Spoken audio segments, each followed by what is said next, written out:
creepy. Okay. And we're back. Joey, cut us in. It is 3 p.m. We are 3 hours into Oktoberkast. That is 1/8 of the way done. 1/8. Every time you put it like that, it always gives me a false sense of security that we can actually do It that. gets After better. 1 more hour, it'll be 1/6 done. That sounds great. And then Yeah, after that, we have makes it sound like it's getting easier Yeah. with each hour, but in fact, the opposite is true. every time. Seated directly to my right, joining us for the 4th hour of Oktoberkast, Colin Campbell from Polygon. How you doing? How you doing, guys? Colin? Hey, Nice Colin. to see you again. I think I only ever see you at these things. Yeah. Have you been to every one of these? No, just this. You I did went to you one. did the first one. Yeah, that's I when you think gave you me all the probably- caffeine. Yeah. Nearly killed me. Yes, we gave you. Oh, yeah. You With were, the you black were- blood. you were Black blood one of of the our earth. you were one of our first hours, and we gave you Black Blood of the Earth. Yeah. That's right. Yeah, it was And crazy. you had like a It kept- psychedelic experience. kept me going for hours. Hours. You, Well, yeah, the guy that creates it is coming here later. He's going to bring us a special batch. he's coming Yeah, at 1 I'm- a.m., I I'm think. not going near that. You've never Yeah. been to our office before, our new No, office. this is all new. I was just outside, and it's really weird listening to you guys because of all the echoes. It sounds like a North Korean correction. Are you hearing it like in two places and then hearing it through the speakers? Yeah. and- After a few hours, it starts to feel a lot like one. Yeah, I wish it was a North Korean correctional facility. So what are you doing these days? You're at okay. Hold on. Many years ago, in the dawn of podcasting, Colin's been in the industry as long as, if not longer than I have. but I know you guys, you and Gary, Colin and Gary together, and Jeremy and then some other people at different times, as the hosts of Game Theory. That's right. That's right. That's Not one of the first long- things that we did together. I guess it would have been about 2006, 2007. But I go to people's offices nowadays and do interviews and all that stuff. And people come up to me and say, I used to love your show when I was at college or high school. And, of course, they're Well, then you all just grown punch up them, now. Yeah. right? So it's I'm like, oh, great. Yeah, I used to be that person. It does make you feel old. But yeah, we did Game Theory for a little while with Jeremy Williams and Chris Graft for a while, right? Yeah, We did, and then we had a fun run on it, and then we brought it back for a brief time when Colin was at IGN. But we found that we just couldn't find the time to sustain it. It's hard to do. Doing a weekly podcast, it turns out, even though it's only an hour or 40 minutes or 2 hours a week, it's hard to make it happen. It's hard to make it happen. We're all in different time zones, and also you find yourself going, oh, I better think about things to say, and there's 5 minutes to go. Yeah, before tell me before about the it. Deadline. So I think it ran its course. It was fun. But Colin, you've always been known as one of the kind of the internet or the game industry bloodhounds of news scoop gathering. And so I was glad to see that that you wound up at Polygon, which I guess is one of the more popular. They just had their first year anniversary, right? Yeah, they just yesterday had their first year anniversary. Wow. I'm working with some really cool guys like Brian Crescente. He did Kotaku. That Yep. guy, he used to do crime reporting in some Rocky Mountain News. That's right. I was going to say some grim city, but I couldn't. Colorado. And you got a bunch of guys from all over different websites, and Arthur Gies, who was at IGN with me for a short while. So yeah, and they're running the gamut. They're doing everything from these kind of 5,000 word in-depth features to also a kind of newspaper record stuff, news stories every 15 minutes, every 30 minutes. So it's a new thing. I'm enjoying it. It's fun. Did you come into an office? No, they have an office about 2 blocks from here, and it's almost as almost as dingy as this one. Thanks. But, Hey, we worked hard to get this dinge. Those needles outside, I didn't put them there. They're natural. Prefer to think of it as a lived-in look. Yeah. It has that sort of 70s glam. Just like Star Wars. But I work from home in Santa Cruz, and quite a lot of the guys, even the ones who work in San Francisco, just work from home. It's the new way of working. I love it. Now, Well, why waste 2 hours commuting every day? I did that when I was at IGN. I was getting up at 5:45, driving in up Highway 1, beautiful drive. Don't want to do it every day of the week, and it almost killed me. It was 4 hours a day sitting in a car. That's just no way to live. Yeah, why do that? That's why That's not why good. podcasts exist. Yeah, so, but now we have Google, whatever it's called. where you can Hangout? look- Yeah, that's it. Skype, the other one. Brilliant. Yeah. Just look at someone. Call Yeah, them up, we- look at them, talk to them. It's nice to be able to talk to people without actually having to really be in the same room as them. I like Skype and Google Hangouts because then you don't have to wear pants. It's great. Yeah. You can just be top. I'm not wearing pants right now. Nobody would know. I've done a number of Skype calls and interviews where, yeah, you don't want to see what's going on I really, under here. I really don't. Yeah. No, none of us do. No, we're good without that. I do wear pants. I just don't wear trousers. There Like is- wear sweatpants, your something with underpants, elastic yeah. waistband. there's a difference. Professional only, waist up. Yeah. Now, on Polygon, are you able to kind of source and decide the stories you're going to cover and follow up yourself, or are they assigned to you? How does that work? It's a bit of everything. They've got these organizational chart things that are all on the internet, and you find the stories, you sort of throw them into the bucket, and the bosses look at them and say, that looks good, that looks rubbish. So they kind of go through the system, and then you can pick them up again later, or you can pick up something else that somebody's... So there's just a never-ending queue of stories. It never stops. It never stops. And also we're encouraged to not just do that rewriting whatever's in the New York Times type stuff, but going out and getting our own stories. And I was out this morning just interviewing some companies, and I'll be writing up those stories in the days ahead. And they're also doing this stuff, a lot of this, like every day at 11 a.m. Pacific, there's like a half-hour live video show, and it will be an opinion-led piece, just talking about the issues of the day, an issue of the day.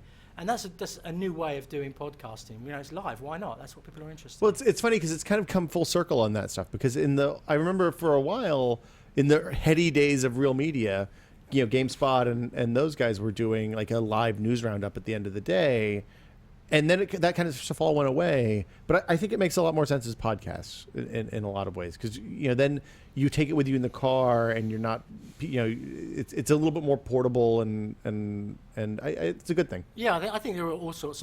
I think it is all about video these days. People want to see stuff. It's nice to have audio feeds in cars, but I'm not sure if I do that all that often. But the opportunity to just sit there and talk about something for 20 minutes. Let's talk about the new consoles. Let's talk about violence, whatever. And I think 20 minutes is a good enough segment. When you listen to NPR, if they have a big feature, it's about 15, 20 minutes. They don't go on about it for an hour. So let me ask you a question, though. Do you think, one of the things I've noticed, especially in the last year or so, and I don't think this is, I think actually Polygon works counter to this a lot of times, but I've noticed that there's been a lot more controversy in or maybe it's just my perception, but it feels like there's been a lot more controversy in games this year. Like both in not necessarily in the games themselves, but in the development and communities, all the communities surrounding the games industry. I think it's more the fact that there's a lot more people looking at games, thinking about games, and talking about games. When me and Gary started back in the day, there wasn't really much to talk about. It was, this has got great graphics, the Commodore 64 is down in price. Those are the sort of issues that people talked about. Now people talk about misogyny or violence or politics. I was talking to the guy who wrote that Democracy 3 game on PC. It's on Steam. Fantastic product, and he is full of ideas about the real world. I was interviewing him at the same time as the government shutdown, and so there's a real interconnectedness between the real world and video games now, which technology and design and the popularity of games has allowed to happen. And as a journalist, it's fantastic. It's so much more interesting. I don't think you need to manufacture this stuff. I just think it comes out of people's passion and interest and getting them around talking about stuff. And I was talking to a guy today. He's 32 years old. He's the CEO of a big startup. He used to work for Google and Facebook. You can't get much smarter than that. He spent his life playing video games, thinking about video games. And you get into a room with a guy like that, he's gonna be interesting. He's gonna say interesting things. It is interesting because Colin, you and I are both old enough to remember. We came out. I started, when 1988. I think you were around the same time when we were going through like the 8-bit to 16-bit transition. Ancient history as far as video games are concerned. And back then, you're right. The industry at the time felt very parochial. It felt very small. Well, it wasn't.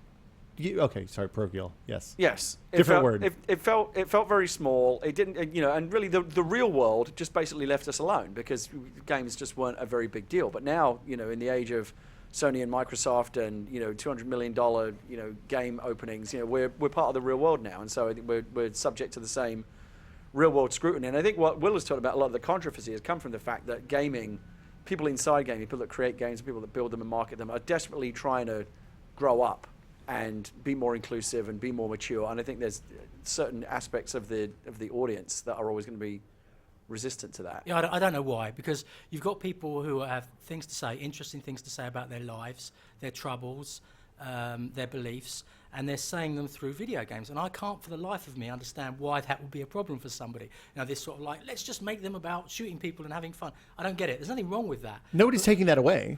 Right, that's right. It's exactly right. And yet here we have people doing fascinating stuff like, Gone Home.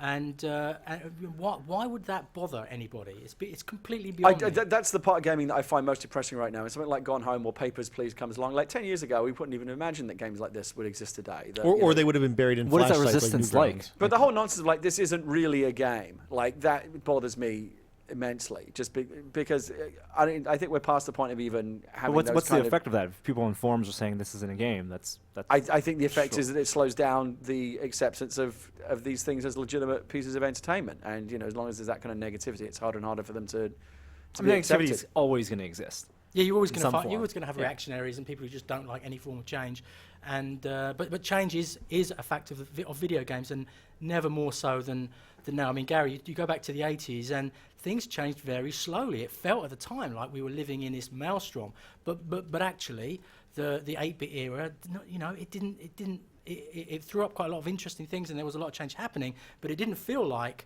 everything could change within a day. And you felt like you had a grasp of everything. Right, And and, you and had- there was almost a roadmap in front of you. Things are going to get slightly better, faster, prettier. But I wouldn't say that now. Stream's down again. Oh my goodness. Yeah, I'm getting a static screen on YouTube right now. No. Hey, Joey. Stream down. I'm still thinking about that 10 sticks of butter versus doing heroin question. I don't know which side of that I would come down on. What's the question? When, well, when Dave was here It before says, you, we it asked, says we, it's not. Everything says it's good. we asked a would you rather eat 10 sticks of butter in one session or do heroin once? Looks like it's- not even worth thinking about that. Yeah, it's a terrible idea either way. I mean, don't do the heroin. Where is it? Bring it on. Yeah. See? Go do I knew we'd get some straight talk from Colin. You just have enough. Dave had to really think about it. If you believe that you have enough he willpower, he ultimately came down on the heroin side as well. I think he did as well. No, he came down on the butter side. He came 'cause down on the heroin side. No, he came down on the heroin side. He said it'd be refreshing. Oh. Great content. All right, guys. YouTube is working. We're back. Okay, we're good. good. We never left. Hi, Twitch. Yeah, Twitch is always Twitch Twitch is always, rock solid. Twitch is always reliable. Oh, so people were watching that. People were watching the whole God, thing. yeah.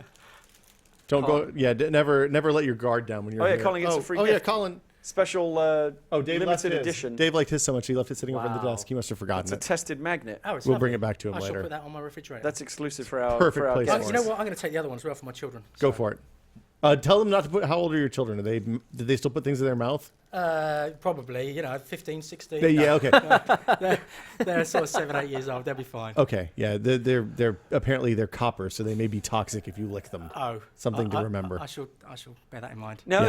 as a reporter on the sidelines of the game industry, where we are right now with the new consoles coming in and the kind of refreshing of the console wars, is this a particularly interesting time for you, or do you find this tiresome? Like, where are you on? I definitely don't find it tiresome. It's incredibly hard work. I feel especially sorry for the people who have to do the reviews. They've got to review 10 games or 12 games on each platform over the next 30, 40 days. That's an insane amount of work. And even with all the unemployed freelancers out there, you've got to find people to do that beat. So it's refreshing, it's interesting. What I find interesting about this generation is if you go back 8 years to the last one, there was it felt as if this is a new beginning, everything looks great and fantastic, and there are no downsides. This time I have this kind of dark sense that we're kind of inspecting the colour guard while somebody in Sarajevo is being shot. It feels as if the world is going to change, but I don't quite know how. But, you look at stuff like Oculus Rift, Cast AR. I bought a PC a few days ago and I'm absolutely loving it. I went to a cloud conference a few weeks ago, and you start to see how that technology is coming along. It's absolutely terrifying. And you think, well, I can see how these consoles are gorgeous and they do loads of great things, but a tiny part of me worries that in 5 or 6 years' time, will these things be available in stores, or will we be looking at this completely alien thing that we haven't even thought about yet? I think we're at a point where nobody seems to know. Like, I think you're right. The future seems like more nebulous now than it did with the last generation, where like last generation was all like, well, okay, we're all going to go online and play games with each other, and we're finally going to make that work in a way that is, satisfying to everyone, and we all kind of got that. But I think especially with what Xbox is doing is, well, it's this and it's that, and this will be the one box that you need, and this eye is going to be watching you all the time. Like, people, I think, are a little more skeptical about what the future holds. Before the current generation or the upcoming generation was announced, a lot of people were saying maybe the 360 and PS3 would be the last of the big box in the living room, and we got big boxes in living rooms. But are you guys? I mean, we're not at that yet. But next generation, you think Oh, I can't. That's See, I really can't see another generation, and I think this one might be. I mean, they have to do it. These machines needed to be refreshed. They're far too old. They're locked into the model that they're with. You know, put a box out there, stick some games on it, try to milk the consumers for $5 a month to play online. You know, that model is fine for at least the next 3 or 4 years. The question is it fine for the next 10 years? Because that's the investment they're making. And I think it's interesting that the console manufacturers are making money out of their consoles from day one, which they never used to do in the past. And Nintendo's the only company that really did that. So the CFOs are not buying the whole, this is going to work out over the next 10 years. They want to be paid now. So the hardware, they're making money on hardware. I believe so. On One and on PS4. Yeah, I believe so. But I think that there is a certain amount of tail wagging dog with these companies. With the last generation, it was real easy to get. The graphics looked great. The online thing, the HD, it was all. You could go into a store and be sold it, and you buy it. But this time, the graphics look a bit better. It doesn't feel like a revolutionary step forward this time. But plus, there's a lot of other stuff which I don't even understand. Oh, I can do something with my TV. Oh, well, I don't really need to do anything with my TV. I just turn it on and I watch it. And so I worry slightly that they're trying to charge people $400-500 for something that they might not need to spend $400. Well, and I think this is why right now Sony seems to be winning a little bit kind of the with kind of that infamous press conference where they said TV like 500 times and games maybe 3 or 4 times, where people suddenly became the core audience, the gaming audience, became very skeptical about what future Microsoft are trying to take them down the road towards. Yeah, and I worry also how well, I sound very negative. I don't really mean it. I mean, it's obviously new consoles are good things, but I wonder too about loyalty, whether people are loyal to those brands in the way that they were in the PlayStation 2 crossover. I wonder if they're as loyal now, especially when you're looking at $100 and something that a lot of people don't particularly care about, which is Kinect. I'm going to see a whole bunch of Microsoft games on Monday, and I think the big pitch for them is going to be, look at Kinect, and I've got to tell you, they've really got to sell that to me, because I had Kinect in the last one. Like most people, enormously disappointed. This is going to have to be something special. I bought Kinect when it came out, and it sits in a junk drawer now, and I kind of lost all faith in it, because I think that was like the beta product that they should never have released. It just did not do what it was supposed to do. It's great for pausing Netflix. Yeah, and it's also good for messing with you every time you lift up your hand to take a drink of a can of soda or whatever, because it doesn't know when you actually want to be talking to it. But the kids love it. Do they? But My kids don't.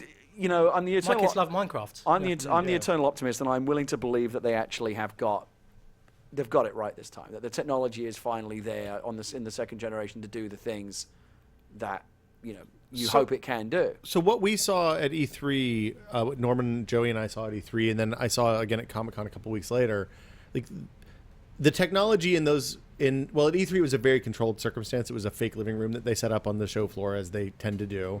Right. The Comic-Con one was much more, would have been a disaster for the first Kinect, though, because it was a Kinect that was facing a big, giant open room. It was dark, but it wasn't super dark, and it worked really well in both places. I feel like they probably worked out the technology. Now it's just a matter of solving the DS problem and developers figuring out what the hell to do with this stuff that's going to be fun, that's not just waving your arms around and kind of nonsense like that. So yeah, the technology is vastly improved. You can use your fingers rather than just these sort of like 2 or 3 input devices. Smaller, darker rooms are going to work. You're going to have less of that problem where things just don't work, which is incredibly frustrating. But it hasn't answered the question: do people actually want this? Do people actually care? And do they care enough for this to last through the years ahead? Well, people cared about playing guitars for 2 or 3 years, but then they stopped caring. Right. And we need to see if Kinect is just this kind of piece of technology that everyone goes, wow, it's like Star Trek, and then they forget about it, or if it's something that people actually want instead of a mouse or a joypad. I think I think the Rock Band thing, the plastic guitars thing, is an interesting point, because that was a situation where it was incredibly popular for Guitar Hero 2, Rock Band, Guitar Hero 3, Rock Band 2, and then both EA and Activision released so many titles that it just kind of went off a cliff. And the reason Rock Band, I think, sold a lot, at least anecdotally, is that parents were really into it because they were excited to see their kids playing a game that didn't involve shooting their friends in the face and calling each other names on the internet. And the whole family would get together. The parents, the uncles, the aunts, the kids, the grandparents, everybody would sit around, and you could all kind of find a difficulty level that worked for you. With Connect, I think the promise was a lot of the same for parents. So parents saw, oh, hey, it's more games that don't involve calling people names on the internet, They can shooting get each other. active. They can be active and they can move their arms around, even if they're not doing jumping jacks and stuff. At least they're still not just sitting on the couch dead-eyed with a gamepad.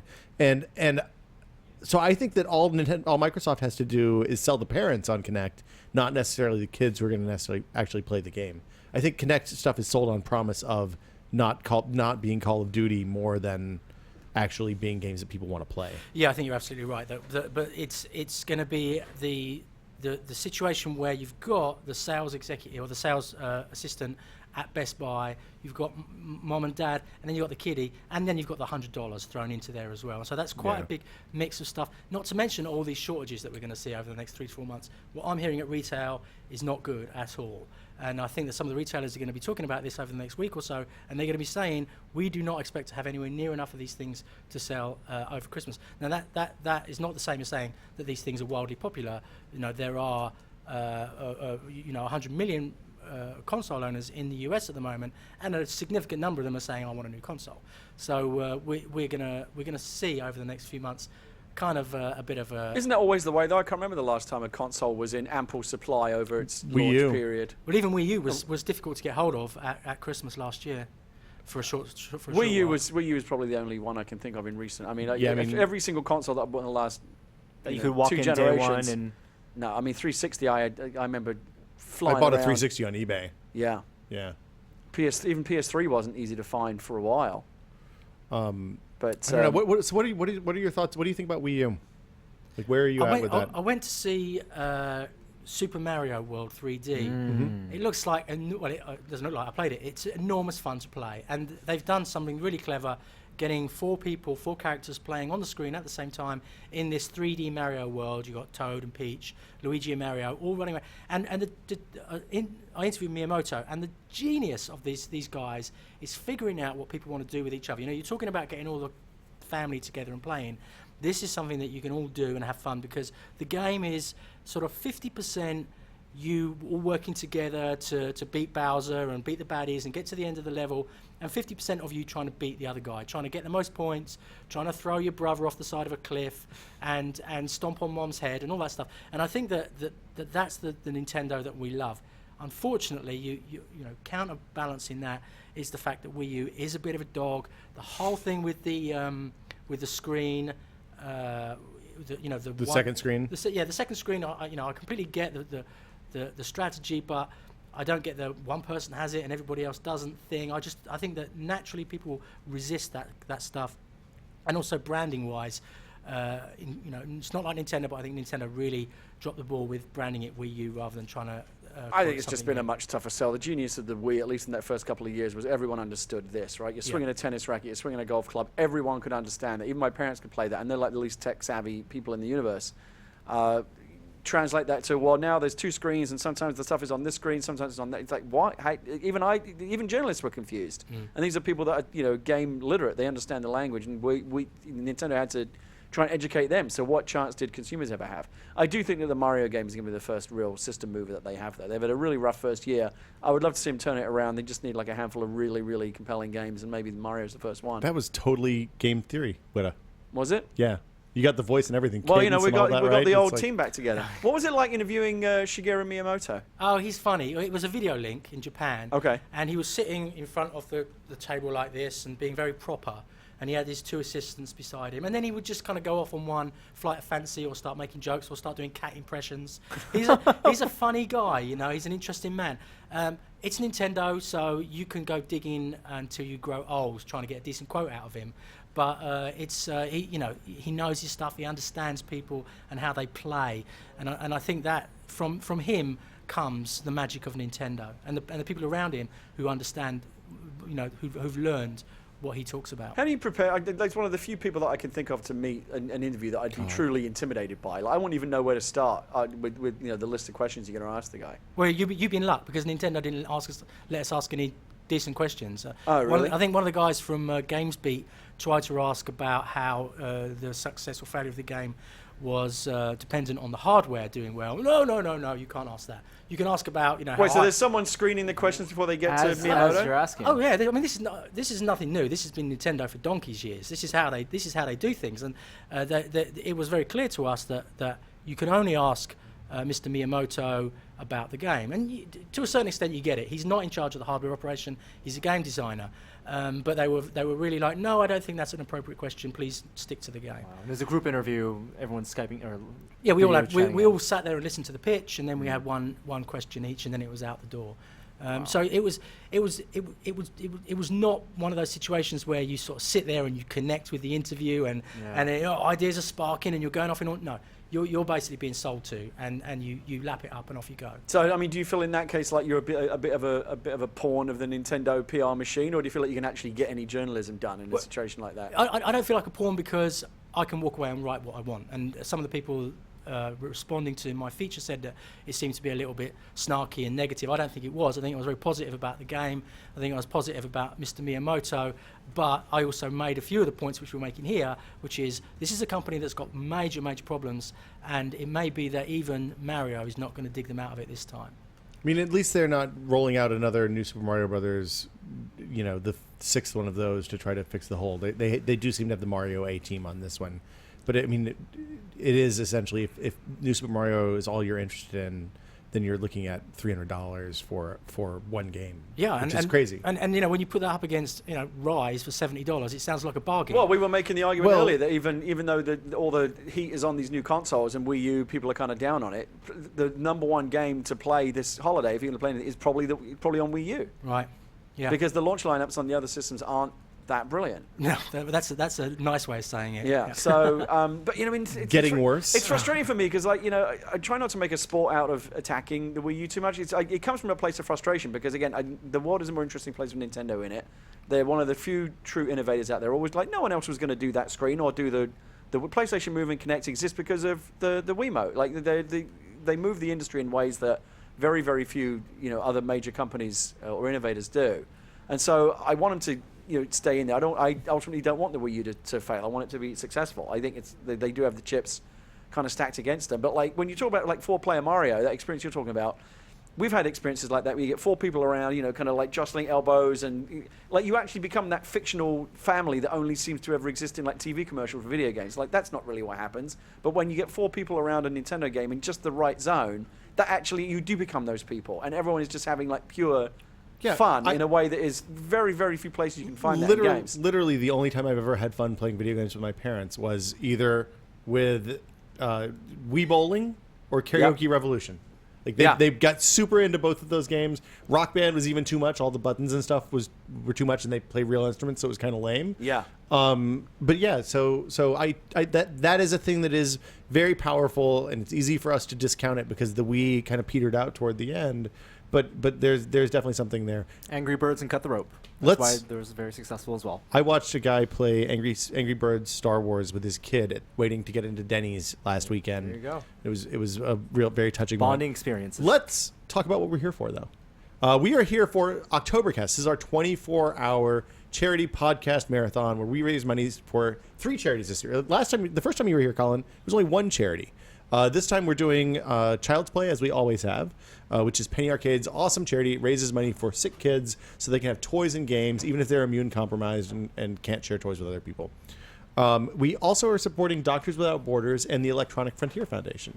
Doctors Without Borders is a charity that brings medical care to disaster zones, war zones, all sorts of bad places where it's tough to get good medical care. So we're raising money for them this year. And then also the EFF supports internet freedom and digital freedom so that the man can't use this to tell where you are and what you're doing and know what kind of underwear I'm wearing. It is all 3 are great charities. I'm going to get a total. The way you donate, we're above $5,000 right now, but the way you donate to these charities thank you, Norm. is you can go to oktoberkast.com, which will have a landing page with links to all the charities. If you want to go to straight one of the charities, it's tested.com/kids for Child's Play, /doctors for Doctors Without Borders, and /electrons, because you're sponsoring the electrons, for the Electronic Frontier Foundation. We'll be taking the donations even after today and tomorrow. So if you're watching this on YouTube or on an archive That is a stream, great point. or listening, they'll be going for about 20 more days through the end of the month, and plenty of opportunities. That's right. The true to be total, generous. as always, won't be known until some days afterwards, because the totalizer keeps running even after we go to Yeah. bed. I mean, we're 4 hours in, right? 3 hours in, 30 minutes. So I can't do the math on 3.5 hours. It's 1/7. Something like that. Yeah, that sounds right. I am glad that as much as I dread it, and as much as like 10 hours from now I'm going to be questioning the logic of it even more, because the last few hours are always pretty dreadful. That's the most entertaining for the viewers, the last few hours. I do feel like this is like, for me, this 24 hours, this period of raising money for worthy causes, is like a kind of karmic colonic. Yeah. Where I get to flush out all the shit that I do, all the otherwise horrible stuff. all the horrible negative energy I put out into the world the 364 days of the year. It all gets flushed out and made right in this 24-hour period of giving and charity. If and I never hear selflessness. the word karmic colonic again, Karmic I'll colonic. be okay. That's what this is. It is indeed. So as Norm mentioned, we're over $5,000 total. Right now we have the Child's Play total is $1,340. The Doctors Without Borders total is $2,831. And the Electronic Frontier Foundation, lagging again, guys, is at $989. We'll read some comments, take some calls later on in the show. We're going to lean, let's just say this, we're going to lean on you guys in Western Europe to keep us awake in the wee hours of the morning. Yes. So And get your Australia. Skype ready. Yeah, Australia, if you want to call from tomorrow and let us know what it's like in the future, we're into that too. We'll put the Skype stuff up later. But right now, we have Colin Do you want to Campbell here. reward the viewers? Give them the first reward because we've passed Oh. $5,000. Joey, do you have that queued up? Oh, I yeah. sent Joey a link. Did we reach We $5,000? reached $5,000. Well, I think we should have a moment just to celebrate that. We did. Oh, Hey, we guys. did? Yeah, I was nice tuned job. out. High five. Yeah, I know All you were right. on your computer. I was We paying, didn't actually high bills five. online or something. It's great. Oh, hold on, here's Joey. the clip. Hold on. Hold on. Okay, you got to tee it up. That's okay. Gotta set it up. All right. So the name of this video is like never show this to anyone. or Never something, publish isn't it? this. Never publish this. Do not publish, and we will still not publish this. It lives unlisted on our YouTube page. Oktoberkast exclusive. And The this only was- time you'll see this is embedded as part of Oktoberkast. Right So here. when we did the original Surface review, we needed to shoot some extra coverage for the video, and Joey and I went into our conference room at the end of one day, and I said, let's show the strength of the hinge. So this is the Surface 1. I'm using the Surface 2 as a hinge, and I wanted to demonstrate it, so it's a little flexible. And in the press briefings, they said, look, you can press down on the hinge. It's real sturdy. And then they push down on it. And we're like, oh, that's great. It bends a little bit, and if Joey could put the audio up for this, that would be even I don't better. know how if we that can you get did the not audio. see this Because coming. the Audio is audio really is the bad. part that really makes the video. I don't, and it's not like the Surface isn't a product that, it deserved what happened to it. Let's just be correct here. It was- I don't think first any generation products was deserve a to be bad broken. product. But we can't get audio on the stream, so that's fine. That's fine. Oh, there will be. Yes. Okay. Okay. So here we go. We're going to roll the clip. All right. Here it goes. Norm, you're not wearing your headphones, I Okay, noticed. so this is Norm testing the Surface. Yep, that's it. That's our conference room table. It's a Surface 1 with a touch cover. Oh, it's so horrible! Oh, And that's so ruined. rough. Well, you got to play the whole thing where I talk to Joey and I I don't know if break we have down. all of that. What were you at that moment of snapping Oh. right there? What were you feeling? Viewers will hear it. I'm like, oh, what happened? Oh, look, and it's Oh, not no. going. It's not going back. It's What broken. happened? That's heartbreaking. And then I go, Joey, turn Oh off look! the Oh, camera. it's really fucked up. Look at it. Oh, it's It's like it's actually like the it plastic actually snapped broke. right off. It actually totally broke. I'm telling Joey, oh my God. Those I push-ups. say, do not ever punch this. The push-ups. And then I send a Wow. little text message. I broke the Oh Surface. yeah, that's really busted. Let's not use that piece of gum. Now, do you feel like you were putting was that beyond a reasonable amount of pressure? Like, how hard were you pushing down on In it? retrospect, yes. I didn't feel like it was beyond a reasonable amount of pressure when I was doing it. I thought it was just going to bend and show the sturdiness of it. Right. And I said to Joey, wow, we really shouldn't have done all those push-ups earlier. So you're still really didn't know our so you're strength. still trying to make the argument that you were too didn't- strong we for your didn't- own good. We, too strong for our own good. Did not realize our Now, strength. do you think the hinge on this one is stronger than that? I'm not going to test that. He's not going to fall for it. not going to. Norm, I think it's probably stronger. I think you can do it. And plus, you haven't been doing push-ups as much lately. Oh, so Yeah, you, that's you right. actually have it right yeah, there. here it the is. broken You can see surface. it right here. We should raffle that So off. that's- We should we auction can't. that. We It's can. not ours. It's a loaner. Well, it's but not like they're it going to actually take that back. Bent up. Well, they can take it back, but yeah, it's broken. Norm broke it. Nice job, Norm. Can take the actual piece off. I don't have the piece. That is, Yeah. in every sense, Yeah. what is known as a point of failure. Yeah, nice job, Norm. So there we go. $5,000 stretch goal, Matt. What's the next stretch goal, Norm? What is the next goal? $10,000 is the next stretch goal between all three What charities. happens at $10,000? Hot peppers? No. No, you got to save Okay. that. Hot peppers are We need being to save saved that for the later. Oculus Rift. Norman's going to play we'll the take Oculus Rift and suggestions. eat hot peppers. Oh, brilliant. Yeah. Euro Yes. Truck Sim 2. Just complete 4 hours. sensory overload. You could go mad in there. Yeah. Anything I would gonna go mad happen. first, and then and then have the peppers. You've become a Rift devotee in recent days, well, haven't you? Haven't had a chance to try it finally. Yeah, I went over to Graham Devine's office in, he's the seventh guest guy, and They played just it. released on Steam, didn't they? Yeah, nothing to do with him now. Okay. He's doing something else. But makes the kind of, or if you think about games like Seventh Guest and 11th Hour, those are the kind of games that, obviously way ahead of their time would be great on the Rift. First person, Yeah, and exploring haunted mansions and stuff. he's got an interesting story because he has made decent money selling a Mac and iPad app, Patience, Solitaire. Okay. And but he's sitting there. His life is draining away while he's kind of monetizing this game and keeping it up to date and supporting the fans and all that stuff. Well, what he really wants to do is sit down and write the ultimate horror game for Oculus Rift. And if you remember playing Seventh Guest 20 years ago, how they used that technology to kind of make the hair stand up on the back of your neck, he wants to do that with the Rift. And I've got to say that I played it at Gary's house a couple of Sundays ago. And he showed me one of the demos, one of the scary demos, and I was genuinely You played Dread Halls, didn't you? scared. And you had that nope moment where the headset had to come off. Yeah. I saw that. I walked around the corner, and the dude was waiting for me. I was like, "That's enough. I'm out." My wife, who loves scary things, like she's the one that says, let's watch Paranormal Activity, but let's not watch it at the cinema. Let's watch it at home when it comes out on DVD late at night and then go straight to bed. And I'm like, nope. But like there's nothing, I've literally never seen anything scare her. Like in a She horror. is fearless. Yeah, like two things. She's immune to horror and wasabi. Like she can eat like horseradish and wasabi and go, this is, I don't know. And not get what. the brain freeze? Yeah, it just It's funny. doesn't happen. So it's funny. Got a Wasabi nose doesn't bother going- me. So, Oh, no, so Patrick Klepek, who is another horror aficionado and likes to do things like go to those haunted houses where you have to sign a waiver because they can actually physically attack you. Yes. Like this guy likes his horror extreme as well. He did the Oculus horror thing. And Ben Kuchera at Penny Arcade Report did the same thing. They tried to play Oculus horror games, and they've both got strong tolerances for horror. And they both noped out. They were like, nope, that's it, I'm done. Is it Too the scary. audio that really? It's just the sense of being, you can't look away. You're Yeah, in the world. And I was there on a sunny afternoon. The 49ers were on the other TV, and it's you're still completely in this world, and there's nothing you can do. There's never, and even when you're watching a horror movie on TV or whatever at home or you can always look around and you sense that there's a little window of unreality, but you're still in your world. But when you're in You the can cover Rift, your eyes. There's you no feel so- hiding behind the couch. You're and, in there. and headphones are key. Anyway, so I got a Rift dev kit, and part of what I wanted to do was say, okay, here's something that might finally scare my wife. Nope. And, she was playing Dread Hall. She's like, oh look, there's a lady with her face is hanging off. I'll go talk to her. And I'm like, you're supposed to be running the other way. Like this is not. I don't understand.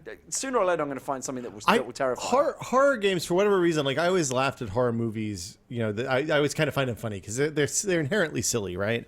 But horror games, for whatever reason, always have scared the living hell out of me. Horror games, I think, are scarier than horror movies. Yeah, because you have the choice. You have to make the choice to push on. And typically, like when I played the first Fatal Frame game, Oh god, Fatal Frame 2, that was it. I was done got after 5 minutes into it. I was like, nope, that was $60 right down the toilet. Because I got to the point where you had to choose to go down the scary hall. And I was like, no, there's no fucking way. There's not enough money in the world for me to do this. I was playing Gone Home, and I'm not going to, no spoilers or anything like that, but when you go in the house and the storm and the creaking, and and I'm like, I have to stop, I have to go and play this. I'll play it tomorrow when there's people in the room, and it was scary, even though there was nothing really happening. I felt kind of foolish for a while because I went in cold. People said, like, don't read anything about it, just play it. And so I didn't know what to expect, other than it was an indie game that was getting a lot of praise. But of course, so what it does so brilliantly, and I talked about this a little bit as much as I could because this is the game that I reviewed for Hot Pepper Gaming, and my brain was shutting down. But like it knows that you think it might be a horror game, and it exploits your expectations and plays to every trope in the book to make you think that's what is happening. So you probably have the same experience as I did. Every time you go in a room, the first thing you do is look for the fucking light switch. Oh yeah, in a hurry. Yeah. And nothing was going to get me up those stairs Right. for like an hour. Oh God, no! There was an attic. I played it over 2 nights. I was at home alone, and I thought I'll play this. And as it was becoming more and more creepy, there was a point where I had to go down like a creepy attic staircase, and I'm like, I'm just picking this up another time. Like, I can't do this right now. And it doesn't so matter. that in Oculus mode would just be, and it's not even a horror game. It just tricks you into thinking it might be one. And horror games don't even need to be photorealistic. No, Or not the at all. graphics don't need to be great. Dreadhalls looks like fucking Dungeon Master from the 1990s. Yeah. It's all in your head. Yeah, it's, We have that installed over there. What, Dreadhalls? Dreadhalls. It's Well, part of I Oculus Horror. very much enjoy watching other people play I'm it. going to play that this morning at 5 o'clock. Tomorrow morning at 5 a.m. I think it is all. It's not about I think it's all about primal stuff like shadows, noises, and all the things from when you're a baby or a child lying in bed, and that's what people find the most scary, rather than some monster that comes out of the ocean. Yeah, the uncertainty and the jump scares. Jump scares on Oculus would be terrifying. Just because you're so immersed, you have headphones on, you have the goggles on, you can't see anything else, and all of a sudden you get the jump scare. Well, one of the quite effective Scream. demos, if you've tried it, is you played it, is The Don't guillotine. Let Go, Right. where all you have to do is hold down the control keys, and as soon as you take your hands off the control keys, you lose the game, because the game is doing everything That's it can. installed too. Yeah, the game is doing everything it can to try and get you to freak out and take your hands off the keyboard. Because part of the weird, it's like the mirror box trick that they do this with amputees. Because you can trick your brain into thinking that you have a hand that isn't really there. But when you look down and you see the digital version of your hands and your arms and legs, your brain can't make the distinction right away. It's like the thing in Dune. Your mind is the fear killer when he puts his hand in the box and he sees his flesh burning off. Is that what it is? That's very much like that, yes. Fascinating. I can't wait to play that. You mentioned we've been talking about Oculus a lot. This is one of the disruptors that's kind of impacting the games industry right now. Because if you look at the time between the launch of the 360, PS3, and Wii and today, a lot of shit has happened. Smartphones have come. The iPhone came out and Android followed, and the types of games that people are playing on those devices have completely changed the economics of games.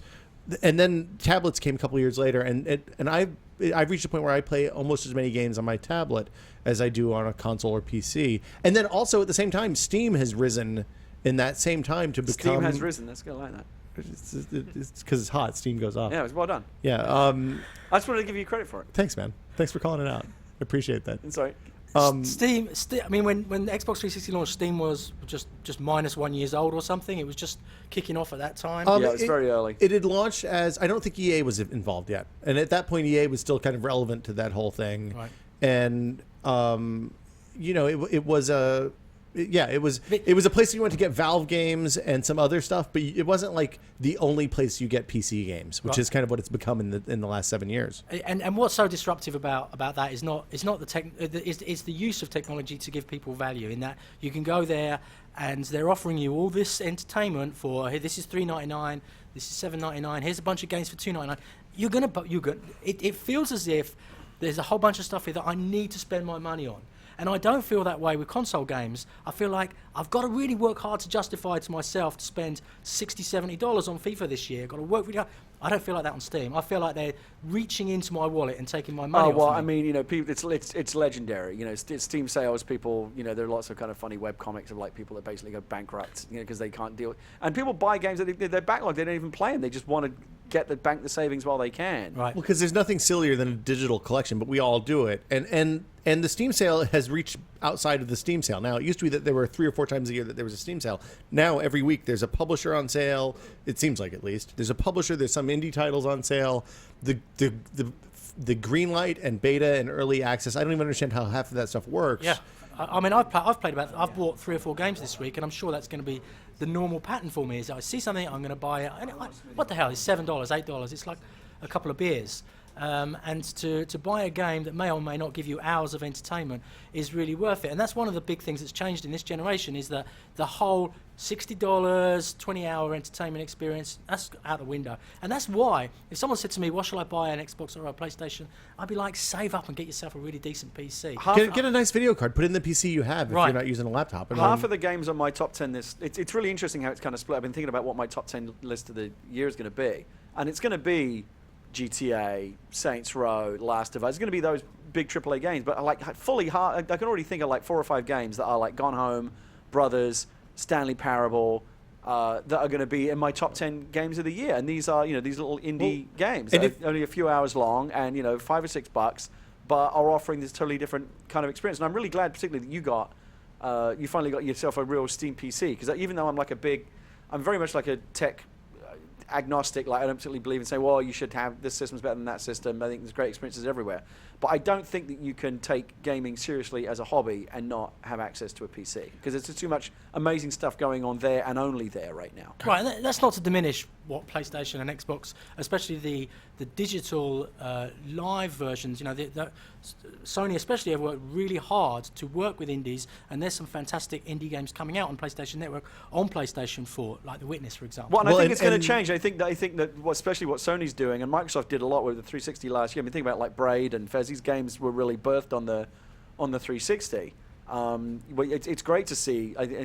Just as a business reality, I think they can't ignore it anymore. These bigger companies, the major mega publishers like Sony and Microsoft, admitting that they have to take the indie scene seriously because it's here to stay now. Yeah. Well, but the neat thing that's come out of the indie scene is that smaller experience. Like you look at a game like Braid's the classic example, but Bastion or Fez or any of those. I mean, I guess you could sink 100 hours into Fez if you wanted to get crazy. But I as I get older, I have less time, and have a new baby, and that's even less time. I like to have a self-contained. I like to have something that I can play for 3 or 4 hours. And a game like GTA or Skyrim or something like that is actually daunting to me now. I looked at Saints Row, and I looked at GTA, and I looked at all the stuff that was coming out this year. I was like, man, I only have room in my life for one 40-hour experience. I'm probably not gonna buy Wind Waker because I don't have time to play another 30-hour game right now, even though I'd love to go back and play Wind Waker again. It's like when you go to a bookstore and you see a great big fat book, and I'm the sort of person who likes to pick up big fat books, but it's got to really sell me for me to actually go and spend the $30, $40 that book's going to cost me. And then I'm going to invest a lot of my time and my life into it. And I feel that way about these bigger games. But at the same time, I want to be playing these little games. I went to a thing a couple of weeks ago on Treasure Island. Genova Chen was there, and he stood up and gave a speech about where Journey came from, where all his design ethics, his upbringing, and why he makes the games that he makes. And he didn't talk about mechanics. He didn't talk about filling time or all the crap that we've sort of seen over the past 30 years in game design. He talked about making people feel something. That's all he was interested in. And it didn't really matter to him, I don't think, that Journey was, I don't know what it was, 2 or 3 hours long, or 30 hours long or 30 minutes long. What he wanted was at the end of the game for you to sit there and go, wow, that really made me feel something in here. And that's what he set out to do. And he said to me, it's incredibly difficult to do that because we've got no language to talk about how we make people feel something in games. You know how to feel triumphant, you know how to feel bloodlust, but actually feeling like more complex emotions. Yeah, a sense of loss or loneliness or whatever. But Journey did it though. Journey did it. Oh, Gone yeah. Home did it a little bit. Yeah. And But Brothers does it brilliantly. We're all getting into a certain age range here where feeling powerful doesn't really matter anymore. Yes, because I'm powerful in real life. We have our power, but those fantasies don't do anything for us. Whereas, no, I agree. Whereas the sort of things that we're looking for in movies, in books, in songs, and in video games are starting to come through. No, because the kind of emotions and feelings or satisfaction, whatever, that games like Call of Duty and Gears of War and those are great fun games. Yeah. But they're essentially serving adolescent emotional needs, right? Which is kind of destruction and violence and, like you say, bloodlust. Whereas the kind of emotions that are triggered for something by like Journey or Brothers or Gone Home, those are more complicated emotions, and I think you inherently have to be able to come to it as a more mature audience to appreciate those games. Do you? I mean, one of the things that's in common with all of these games that are emotion-evoking games are that they're relatively small teams. Do you think that's inherent in the small team experience? Like, did a big team, like a Assassin's Creed-sized team, can't make an emotion, a game that evokes that kind of emotion, or you think it's? I don't know about that, but if you think about the great movies, the works of art that we love, and sometimes they are big things like The Hobbit or whatever. That had stuff in it that made you feel special. But it comes from an individual's vision, and it doesn't come from a marketing-led agenda where Ubisoft, or EA, this entity, is saying We need to have a third-person adventure. We need to have it out by Christmas. It needs to cost $50 million. It needs to make $100 million. That's not where this is coming from. This is coming from an individual's need to say something. And whether it then accrues a budget of $100 million or $1 million or $500,000, it doesn't matter, because that person has control over it, that director. And this is what is also interesting, going back to the start of the conversation, is also interesting about games right now, is you have these artists like Jonathan Blow or whoever, and they're saying, this is what I'm going to make. There is no reason for me to even think about compromise, because even Sony are going to bend over if I tell them to, and they're going to do what I say. I agree. And that didn't happen 10 years ago or 5 years ago. I agree, and this is why I was slightly skeptical when Sony first came out of the gate and said, well, because of all this amazing technology we have now, this is going to open up a new era of creativity. I don't think necessarily better technology equals greater creativity. In fact, what we've seen is, as game technology and expectations and budgets and teams get bigger and bigger and bigger, what you see is games going increasingly towards the middle, whether it's Gears of War or Assassin's Creed 4 or whatever. It all starts to feel kind of much the same. They're checking all the same boxes and hitting all the same kind of playtest approved dynamics, the things that we know that players want. But after a while, it all starts to kind of wash over you. And if you want to have a genuinely different experience, I don't think it's an accident that they're coming from smaller teams and smaller budgets where they can afford to take a risk and trying to explore something new, because there isn't like an entire company's share price or, you know, quarterly earnings resting on whether or not that game is a financial success. Are those things mutually exclusive, or are there examples you think that have like that creative driving force but still fill those buckets? Sorry, what was the question? Are there any examples of like big budget games that can make the money and can fill those corporate buckets, but also have the creative driving force? That I think BioShock Infinite is in a rare position of being maybe that's a good example. Rise looks great. I mean, I feel like that's really sending a message. You can feel his pain as he jumps Yeah. off the ship and starts cracking skulls. Yeah, but I don't think, I just want to pick up on one thing, and I don't think it's generational. I think there are, you know, teenagers and young people who are going to get a lot out of these emotional experiences, and I think that the likes of us are, you know, I know that you had a lot of fun with Saints Row, which is a big budget, stupid game, and but it had good stupid. yeah, good just to be clear, a good yeah. stupid game, and you know, there's room for all this stuff. And what's good about games is not that we're kind of turning our back on that heritage or that legacy, but that we've also got other stuff to pick from now. I mean, you know, the analogy's been made before that it has kind of become like the movie scene where you've got your AAA, you know, mega Michael Bay audience-pleasing movies, and you've got your, you know, independent scene where you can go see something perhaps more interesting because a smaller budget makes that Well, possible. as the cost of making games goes down, the opportunity for small teams to come in and do their own thing with free of corporate influence is going to continue to increase. And I mean, it feels like we've reached kind of an inflection point for art assets. If you look at a game like Bastion, or you know, where good design, good visual design can overcome a massive budget, and you end up with a good experience regardless of how big your team is. Yeah, and it'd be interesting to see what happens when some of these guys who've made these little games start getting $50 million budgets, and people say to them, go and make something that looks amazing and feels amazing as well. Before Hey, you go, hey I guys, want to... we got Jeremy Williams here. You want to have him sit down and do a 5 minutes of? What, overlap? Well, I mean, you know, you guys have been on together in the past. Yeah, of course. We're all... You're familiar. all Pull up a all chair, game sit a theory spell, buds. Jeremy. Before you go, you were saying. I want to while ask we Colin, get just want to go Jessica- back to Rift real quick, because I think, you know, this is something I'm quite interested in. Like, I think we're all, anyone who puts that headset on goes, I'm in, this is great. The question is, though, how do they take that and turn it into a successful... Somewhere inside Rift, aside from the technology guys, they're also having to figure out, well, how are we going to market this? How are we going to sell it? What's the business approach that we take? Because I'm a little bit worried about it. It's an amazing piece of hardware, and I think it deserves to succeed, but that doesn't mean that they can't or won't mess it up and find some way to not get it out there or convince people that this is the way to go. I don't think they're going to have a problem marketing it. If they get the price right, if it feels good, if it doesn't make people feel sick. I mean, you saw my children play it at your house. They were totally mesmerised by it. They got it. They went to school the next day. They told their friends about it. Their friends got it. You know, if you can message it through a 6-year-old, then and it has that Wii moment, you know, where you just get it, especially when you touch it.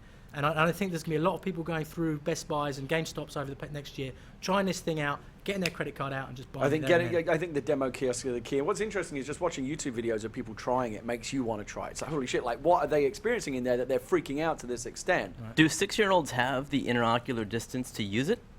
I don't know what the cutoff is. 6 is usually what it's one of those things I don't think they've ever actually... Jeremy Williams, everyone, by the way. I don't think they've actually tested it because of, you know, who's going to volunteer their 5-year-old to have their vision potentially permanently destroyed.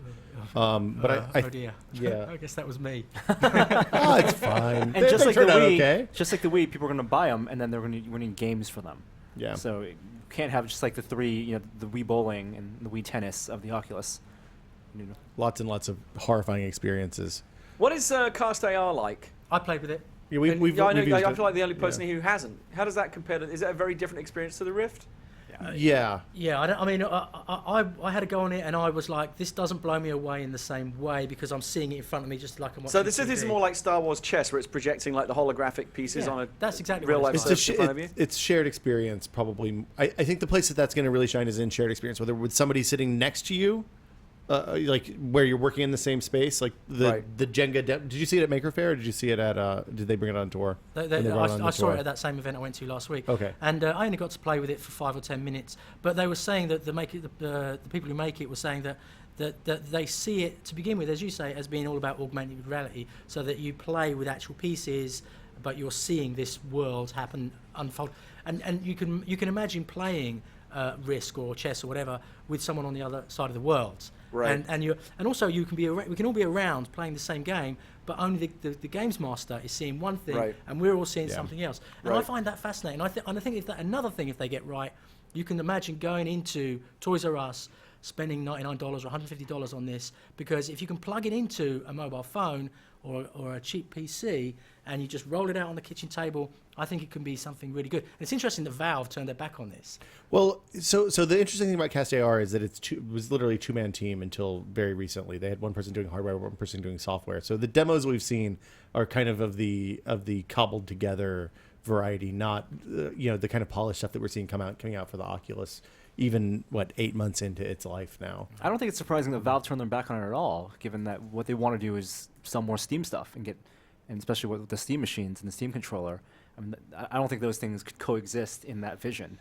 Or if it is, then the AR stuff is a very small piece of it. Yeah, like what Jerry said, and she's been very frank about this, is that like they were just unwilling to give her people, and they built out this lab, but there's no one to work on it. Yeah. It was only Rick and But Jerry. it isn't in any Right. way. It's a very different experience to the Rift. It's more about projecting images into your reality rather than taking you into a virtual. It solves a lot reality. of that, the nausea stuff also. Right. Because to get the head tracking down and the motion tracking down, so it's near instantaneous, but also your focal point isn't at a screen in front of you. And you still have outside perspective. Yeah. So those of Colin, you, oh, sorry, go ahead. sorry, those of you who have tried it, have you tried it with multiple people at the same time?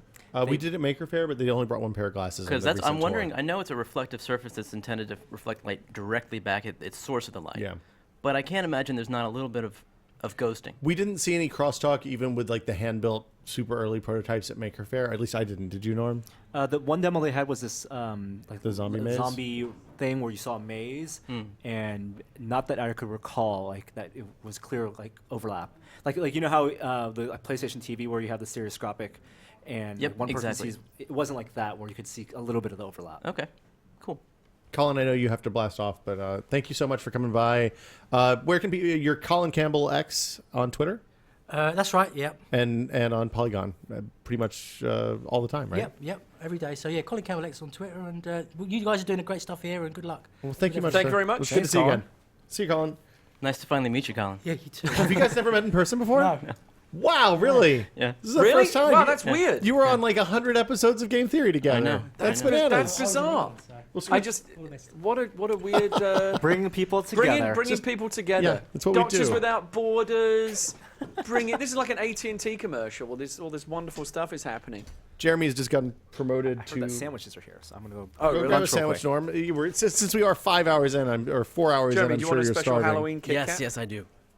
And we have gifts for the guests. These are courtesy of tested user Young Frey, Go grab a drink. and they're acid etched copper testicles magnets. That Our is original cool. logo. That's cool. So welcome to Oktoberkast, sir. Thanks. I come bearing gifts myself. Oh, you brought gifts? Yeah.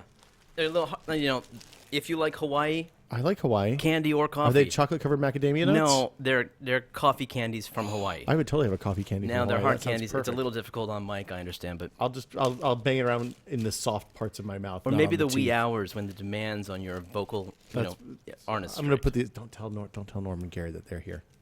They eat everything. They ruin everything. How you doing, sir? It's good to have you. Good to I'm have good. you on. How are you feeling? just 4 hours in. This is a piece of cake It's so amazing. far. I mean, an hour and a half is enough for me. This is amazing as it So is. feats of strength is what we do here at Tested. So, while we're waiting while Norm and Gary are eating sandwiches in the other room, I think let's talk a little bit about why we're here. This is, as always, a fundraiser for charities. We're raising money this year for Child's Play, Doctors Without Borders, and the Electronic Frontier Foundation. And I'm going to pull up a total and see where we're at. Right now, it looks like we're at about, maybe somebody in the control room can ask Gary to yell a little less. About almost $6,000. We're at $3,800 plus $1,391 is right at $6,000, right? My math checks out. 3,000, maybe it's a little bit over $5,000. I can't tell. Did I miss the video? What? Oh, Norm breaking the surface? Yeah. Yeah, you did. It's exclusive. That's it. We're never going to see it again. So you're a regular test. This is only a test guest, but you're also working on some other projects on the side. I saw you brought what looked like a prototype over there. Is it ready to show? Is this an OCTOBERKAST exclusive? I was thinking I might show it. You really? Yeah. Oh, I'm excited. Should we wait until Norm comes back? Yeah. Probably that would be nice. What else is going on? You a pinball aficionado? Yeah, I've got Wizard of Oz pinball on location here in San Francisco. We've got to come out and shoot that. Now that we're done, once OCTOBERKAST marks the end of our crazy, insane, busy time. It used to be that ended at World Maker Faire a month ago, but now it just keeps getting worse and worse. Yeah, with age. Yeah, so we'll come. I want to come out and see that. I want to see I want to see what that's all about because I haven't kept up with insane pinball. Yeah, I know you have a pinball history. I used to repair pinball machines, but old mechanical and electronic ones. So it was just like looking for the thing that looked like it caught on fire. And How then many people popping it can out. say that? That's still impressive. I'm not. The thing is, I'm not good at it. Like I was the kind of person who like could open it up and noodle around and make it work again. Yeah. But I wouldn't I could never have designed a board or like looked at if it was really badly broken, I would never have a chance of fixing it. I'm still impressed. Just can I talk about Wizard of Oz for a Yeah, second? let's do. Because it's pretty cool. It's What's the story on it? well, as if anybody who has any interest in pinball at all knows, there's really only been one developer of pinball machines. Now there's 3 people watching the stream. for 10 years. Like there was just Stern Pinball, but then these guys came out of Jersey, and from scratch they made a whole new pinball platform. What's the name of the company? It's called Jersey Jack Pinball. Jersey Jack Yeah. Pinball. And, Okay. and what they did was they basically did kind of a crowdfunding thing where they took all these down payments enough to found this company and develop from scratch this whole new thing. So this is the first pinball machine with a TV in the back glass, a big old HD TV, and every single light on the pinball machine can be any color. Wow, so it's all RGB LEDs, Yep. LEDs, and Super bright ones too. So it's pretty awesome. I mean, it's not like any pinball machine that we've ever seen, and it's breaking all kinds of records. It's a pretty cool that's machine. bananas. So, like, how many? When you say breaking all kinds of records, you mean sales records? No, I mean, I suppose if there was a record for pre-sales of a pinball machine, it would have beaten that. But no, I mean revenues on location. Oh, okay. So recently, the reason there's no pinball machines is they just aren't earners. But because of all this new tech, this one is raking in dollars. So they're applying like video game and slot machine learnings to pinball. I suppose so, yeah. It's just really, really sexy tech. I mean, when you see this machine, you're like, I want to play that. That's pretty awesome looking. It runs Linux. Really? Yeah. Well, you know what else runs Linux, Jeremy? Android? The seat backs of Virgin America in-flight entertainment systems. Oh, yeah, that's why it's so slow. I saw it. No, that's not it. It's so slow because it's 10 years old now. When I was on a flight the other day, it crashed, and I got to see the Linux kernel reboot. So that was Nice. kind of cool. Yeah. And you recognized it. I mean, it's like Linux 2.2.26 or something like that, 2.6.26. Anyway, so if people want to play your Wizard of Oz machine and they're in San Francisco, is it open to the public? Yeah. It's at a place called Free Gold Watch. So if you Google that, it's actually on Google Maps. It's one that got the internal Ooh, street view. We have that here. Do you? Yeah. That's really cool. But it's interesting because this was shot before they had pinball machines. So if you do it, you're gonna be like, well, where are the machines? Just go. They're there. Trust me. They're ghost machines. There's about 25 pinball machines there. It's a super cool place. Still kind of underground. So now you know. So we haven't. You're a well-known Apple aficionado, which was a point of frequent contention in the old days of the No BS podcast over at Maximum PC Oh yes, with Gordon. with Gordon. Those were great debates. Debates is an interesting way to put that, but okay. What did you think of the Apple stuff on Tuesday? Have you guys talked about that yet? At length. Okay, I'm sorry I missed it. I missed. Well, it for- Gary's getting a sandwich, so we can talk I about missed it your again. first hour. It's okay. I was most impressed by what you guys considered, because I saw your Wednesday podcast, and I was most impressed by what you guys called the least interesting part. You like Mavericks? That Mavericks went free. I thought that was an interesting thing. Well, you're occasionally a developer. Yeah. But I was interested by the reasoning, by what I presume is the reasoning. A lot of people see this and they're like, oh, this is... And the way that Apple framed it is it's them leaving Microsoft in the dust. That's not the truth, though. Right. But that was the image they showed. They showed Windows 8, $200, Right. Mavericks, free. And Yeah. as unfair as that is, yes, it's also not anything about the truth. I mean, from my perspective, what they're doing is they're not leaving Microsoft in the dust. They're playing catch up to Google. Oh. With services. Okay. So if you look at the feature list of Mavericks, it's like half of it is good utilitarian OS upgrades. Stuff you need. Yeah. I mean, and chief among them is, for me, is the multi-monitor support. It's finally working the way it always should. That is the one thing I can point out in Mavericks. If you are the kind of person that has a Mac with 2 monitors attached to it, it is wonderful. Yeah, because all of the full screen stuff works, the mission control stuff works the way it should now, and you actually, it's almost like having 2 computers that happen to share a mouse and keyboard. Yeah. And I love that stuff. But I think if you look at the rest of the stuff, it's almost all about their ecosystem. It's about connecting iBooks. through iCloud. Well, yeah, there's iBooks. There's notifications across everything. Ton of new APIs. And chief among them, I think, from Apple perspective, is Maps. And we can laugh about that because who uses Apple Maps? Oh, Gary does. But like, I bought Mavericks for the multi-monitor support. I ended up clicking Maps. And when I saw how easy it was, I typed in where I was going that night, and I saw how easy it was to send to my iPhone. For the first time, I'm using iPhone directions in the car. And it's only because it was convenient. So, but you could do that with Google's send to phone. No, you can't. You can instant message or email a web link. You can send to phone a web link to your Chrome browser and Not you without, click it and it not opens without up some Maps. kind of extension, or not. You do maybe need not a Chrome extension. There you go. I mean, this is out of the box. This is that whole Apple widget. We control everything, so we can do this kind of. It just works magic. Do you have to use Safari for that to work right? No, I use Safari only to download Chrome. Oh, that's good. Okay.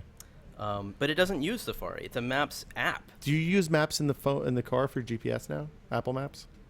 That's what I'm saying. No, I did that like- for the first time. Is it okay?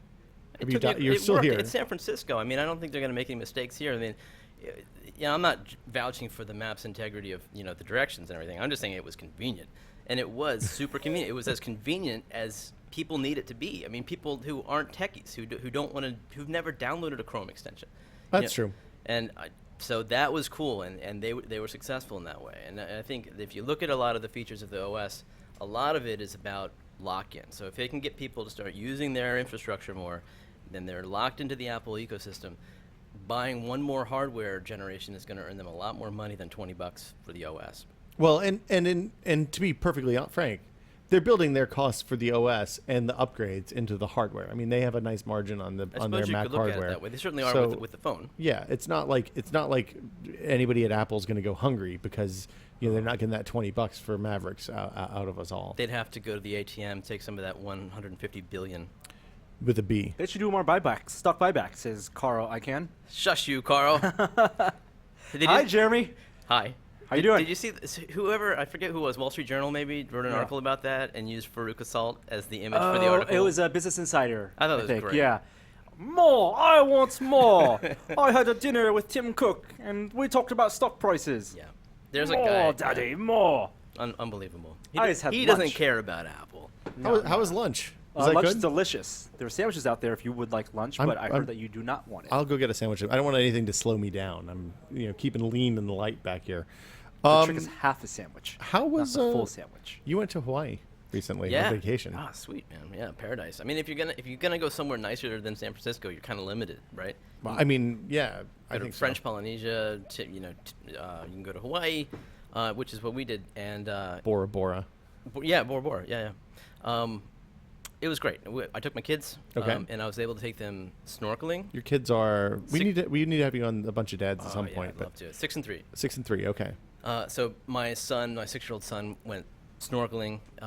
This was a big trip for him, I bet. It was fantastic. I mean, he'd actually never been in the ocean, I guess I should be ashamed of that living here in San Francisco. No, this is not an ocean you put children in. Yeah, I mean, it's not one I want to go in. No, it's not. You'd have to put him in some sort of wetsuit. And although, it's funny when you go to the beach here and you see all the adults in like full length wetsuits because the water. I mean, just to be clear, the water's like 60 degrees. It's cold. Yeah.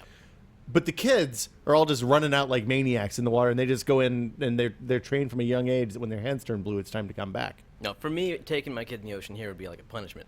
Yeah. Do that again, and I'm gonna take you. We're gonna go to the beach. Yeah. We're gonna Ocean Beach. But no, he had a great time. I mean, in Hawaii, the water is crystal blue. Yeah. You swim in your t-shirt. It's like a bath. Did you see turtles when you're swimming? No, we did go to this place called Haunama Bay, which is where you go in Oahu if you want to go snorkeling. And there's supposed to be some turtles there. We didn't see any. Okay. Thankfully, we didn't see any jellyfish either, because apparently there's a real problem now in the world with jellyfish. Yeah. The theory is that we're reaching the jellyfish apocalypse. Exactly. Yeah. This isn't a joke, actually. This is a real thing.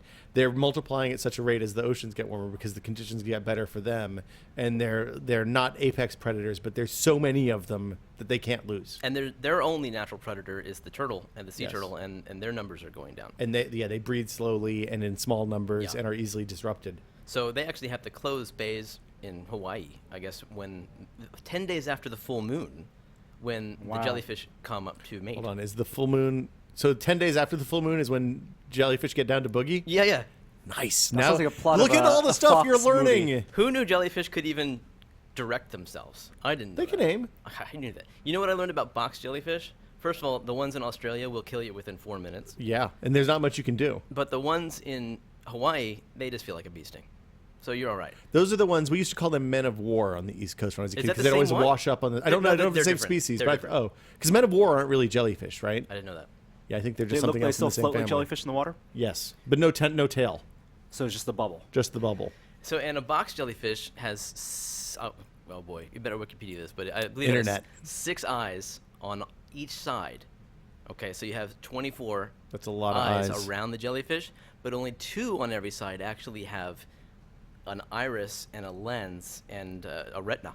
Okay. So What are the other? So they're just for light do. and dark sensors. The other ones are light and dark sensors, but they also have no idea how jellyfish can process that information because they don't have a central nervous system. Yeah, there's no CNS in a jellyfish. So this is cool mystery stuff. Plus, you can chop one up and it will become multiple jellyfish. Really? Is that true? Yes, I even read that you could obliterate one and the cells will find a way back to each other and it will reform the jellyfish. Well, isn't that? That's really creepy. Oh, hold on. Are jellyfish one of the things that has different life stages where they're completely different kinds of creatures?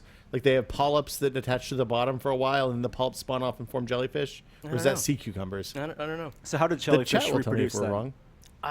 Dude, this is a very good question. You got to go 10 days after a full moon and observe. A man of war is a collection of 4 organisms, according to Blind Marine in the testing Huh. chat. Did you know that some squids will deposit sperm capsules, and that's how they mate? They shoot little sperm capsules, and if people have eaten squid meat and then had the capsules deposited on their tongues, like a little sting, and it's like, oh, you got squid sperm all over your tongue. Nice. Wow. painful. That The sounds more you like know. The next 2 girls, 1 cup. Do you have any other squid facts, Jeremy? No, I don't know nothing about squids. What about you cephalopods? jellyfish? you have all my information about jellyfish. That's everything you know. Is it all information you gleaned from this trip? Like you had to be the educated dad, like so when Oh, little God, I didn't even Williams think about that. asked you like, oh, tell me about jellyfish. Well, let me tell you about jellyfish. I didn't tell the kids about the jellyfish. I wanted to know first. And so when we got there, I did all this research the night before, and I was all nervous. And we got there, and I said, so have there been any jellyfish stingings today? And she's like, no. Siri, tell me Well, 'cause about jellyfish. Your kids are the right age that if like the one bad experience could turn them off the ocean forever. Exactly. So yeah. this is going to be their first ocean experience. I want to be positive. Plus, I was also able to take Peter surfing. I didn't take him surfing. I got him a lesson, and the dude took him surfing. Did you go surfing too? No, I've never been surfing. Since we saw I you w- last, yeah. you were You gotta learning finish that with skateboarding. bra. No, sorry. And how's that coming? Sorry? Skateboarding. So Oh, yeah. when we saw yeah. you last, you said you were Uh-huh. taking up skateboarding Yeah. to be hip and with it. So I have now skated to a local restaurant and back. That's pretty. Did you bring anything back with you? Did you bring Thank like a you. doggy bag back? No, I just. Did you go with your son? So that was Yep. just a milestone. We The haven't- local restaurant and back. It was a big deal because I have to go out and look like a fool because I can't skate and I'm 40 and. Oh, because you live. Okay, that's right. Because you live in the city. Yeah. And so it's a very. So there's a very, lot very of people public. who see me, so I'm looking as Yeah. cool as I can. Like I kind of got the. And do you occasionally like no, do like a little flail? I try to bend my knees. I try to get up Okay. and skate. And I got there, I think as soon as we get to the skate park, there's gonna be enough noobs there that I should sort of fit in. You're looking for the skate park with the most noobs. Yeah. Well, you don't want if you're just learning, you don't want to go to the deep water, man. No. So I don't know. You don't want to go to Embarcadero and like those kids doing the tricks on the. There's a whole thing about the camouflage they use to hide the impediments to skateboarding. No, tell me. So It's a design challenge, right? Yep. So like in Embarcadero, there used to be this this stairwell or these places that were perfect for skateboarders and very ideal. And then the city got wind of this and started putting little like hinges on the edge of the rails and on the ledges. They put like those little round divots in the concrete. Yep, all stuff these like that. divots and everything. And if people who don't skateboard, they don't know what that is. And then the city tried to fancy it up and pretty it up to make it look like it was street art or something. But really all it was a way to stop skateboarders from having fun. Horrible. That's Having their just fun. mean, man. Speaking of skateboarders, I think there's another giveaway. Oh, Gary Witt is here. Yeah, I'm not a skateboarder. No. Andreas Ekberg, who I met at Maker Faire in New York, he's a maker from New Jersey, I believe. He did those awesome Lego prints. They're Lego Spaceman prints. I'll post a link in the comments. But he's doing a skateboard for us. He's making us a custom tested skateboard. He's making it from scratch. Out of Lego. No. Out of wood. Oh, that's He's routing it and he's doing it right now today while listening to Oktoberkast. Nice. And we might be giving one away as a part of the big giveaway package at the end. How does the giveaway work? Good question. I'm not exactly sure because we're not doing the auctions this year. Oh. We deem that too technically difficult. It was logistically. But we have a record of everyone who's donated. And I can actually tell you the number of people who've donated to each charity, independent of the dollar amounts. And we have their contacts, and I think we'll do a raffle. So even if you donate just $1, you'll be in the raffle. Really? And we're giving out a bunch of stuff. We're giving out this space pistol. So there will be no awards awarded to the people who donate the most. We might do some special stuff. So you can also do that. Yeah. Okay. We did auctions last year, but it was just like doing the fulfillment on all of it was just a pain in the arse. Yeah. So we didn't do it again. I see. It was tough. You didn't have to mail a single thing out, Gary. But even just thinking about it was just. Can't you? even just thinking about going to the post office and it's putting things tired. in boxes. I am at that age now where just thinking about. I can get tired just thinking about things that I have to do. It's like, I need to sit down. We're thinking about that odious chore that I'm going to have to tackle at some point this week. I can't think about it right now. I need to lay down. I brought candies. I brought coffee candies for you guys. Ooh. Now they're from Hawaii, and they're delicious. Oh, I'm gonna have one as a dessert for my lunch. Yeah. Just Now that. they're hard candies, so it might be difficult on Mike. So and all, you gotta suck on them, right? That's right. Yeah. So you've had one before. What is Yes. this? Yes. Coffee. It's But Kona. it's not like one of those like coffee beans. No. in chocolate It's or anything. Kona coffee candy. It's like two of them give me a buzz. Were you just in Hawaii? Yeah. Ah, where did you go? We already talked about it, but I was in Oahu. Nice. Was it your first time going to Hawaii? Yourself or as a maybe family? the third time, but it's my first time taking the kids, and so I took them scuba diving and we took them surfing. So I've never been to Hawaii, and what I've realized is the way you can tell if someone's been to Hawaii or not is if they can name the islands. Oh gosh, no, I guess what you got: Maui, Kauai, Oahu, the Big Island. Are there more? There are I don't other, know. I've never been to Hawaii. There are other little baby ones. If but you can they're name the not. main islands, that's like you've been to Hawaii because that's one Gotcha. of the first things you I've figure never out. been off of Oahu though. That's the one you would recommend? No, actually, I people say Kauai's. That's where they shot Jurassic Park. I went to whichever one has Waikiki Beach on it. Yeah, that's Oahu. Okay. Yeah, It was good. Yeah, that's Honolulu. It's beautiful. It's absolutely paradise. I liked it a lot. Yeah. I went for a writers' convention, and I managed to block it out in such a way that I had one whole day to just, to myself. Mm-hmm. So I went down to the beach, the pool area, early in the morning. I got my little lounger. and What hotel was it? it was at the Hilton Grand Waikiki That's where we were. resort thing, whatever. Yeah. It's okay, so you know. The Hawaiian Village. Yeah, Hilton Hawaiian Village. That's Yeah. what it was. So it's good, right? Yeah, it's its own Right thing. on the beach. It's a little microcosm. Yeah, it's Do great. you recommend like an all-inclusive thing, or do you just pay for the hotel? And I don't do a know. la It was all paid for me, so I have no Okay, idea. well I have done. no idea how much it would even cost. Did But we'll it- do a? Oh, yeah. Wait, I was. Story time. I deliberately left my phone in the in the room because I was like, I'm going to go downstairs and disconnect, unplug, and have a day where, and it took me about an hour of like that phantom limb. You know, where's my phone? Yeah. I got to check my tweets. Well, and then you break through. You kind of have the cold turkey, and then the fever breaks, Yeah. and you're like, oh, this is so much better this way. I finally saw that YouTube video that's getting like 10 million views of the woman who leaves her iPhone at home and then sees all the other people that are walking around her in life like zombies, just experiencing life through their phones. Yep. And it is kind of tragic. I don't want to be one of those people, but Yeah. I am one of those people. It's like They Live. it's much like it's a lot like that. You see the world for what it really is. When they remake They Live, it won't be glasses. It will be a phone app that will show you what they really look like. There was this tragic story here a month ago in San Francisco of somebody who was murdered on the train. Yeah, it's terrible. And then they framed. I mean, it was a senseless thing, a senseless crime, and I don't know if it could have been avoided. But the police framed it as this could have been avoided, but everyone on the bus was looking at their So phone. there was a crazy man who was looking for a victim and found a random person to shoot. Yeah. And he killed the person, but in the bus footage, that person took out their gun and waved it around. And nobody saw And it because everyone was browsing the web. Yeah, it was terrible. Yeah. So there it is. Well, it's good for people like me that when you go to an event and you don't know anyone, you don't want to stand around like a tool. You can at least pretend to be looking at stuff on your phone. Fake talking on But your I phone. do find it depressing. We went to a restaurant the other night and there was like 5 people sitting at a table and they were all just on their phones, not, completely oblivious to the world around them. Yeah. And it's a bit sad. Did Will talk about charities? Yeah. Okay, good. Yeah, Child's Play was you're up at- to 6K now. We're up, yeah. Fantastic. And missed- Child's Play was at 1701, which was as anyone who Now watched I'm Star Trek rooting knows. for the EFF because those are my people. They helped me out one time. Oh, and how'd they do that? I was under fire because I run a website that's really like 10 people use. It's called pinhacks.com, and it's now going to like go down from traffic because 20 people are going to check it out. What is it? It's a forum for people who like to hack pinball software. And Wow. yeah, Pinball machine talk software. about niche, right? So, sorry, Will.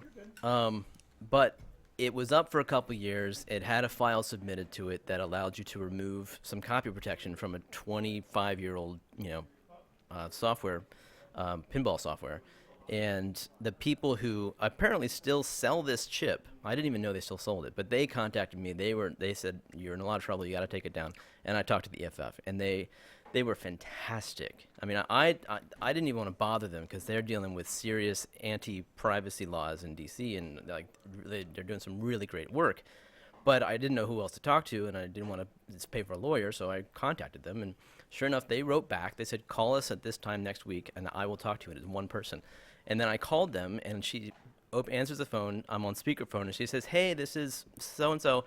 I'm here with Dave, Randy, and Aaron. We all find your case really interesting. Wow. So, and they talked to me for like an hour about this, and they were ready to take the case. It was fantastic. Love those guys. They give you like documents that you could send back and to get them off your back? They just ended up just consulting me. I didn't want to take their time because, like I said, they're doing far more important things. And I ended up just handling it on my own by calling the guy and taking the file down. But I love those guys. So I want to talk EFF. about hacking pinball tables, though. Like I didn't know that was a thing. By the way, it says here on your site that the most users ever online at one time was 66. That's not so bad. Wow, that might have been in the past 2 minutes. Yeah. Now hold on. When was it? It was. It's October 25th at 4:24 p.m. right now. It was October 16th, 2012 at 8:45 p.m. So maybe there's some kind of pin hack party going on. There we go. But like, what kind of ways can you hack a pinball machine? Well, there's a lot of old machines that have bugs.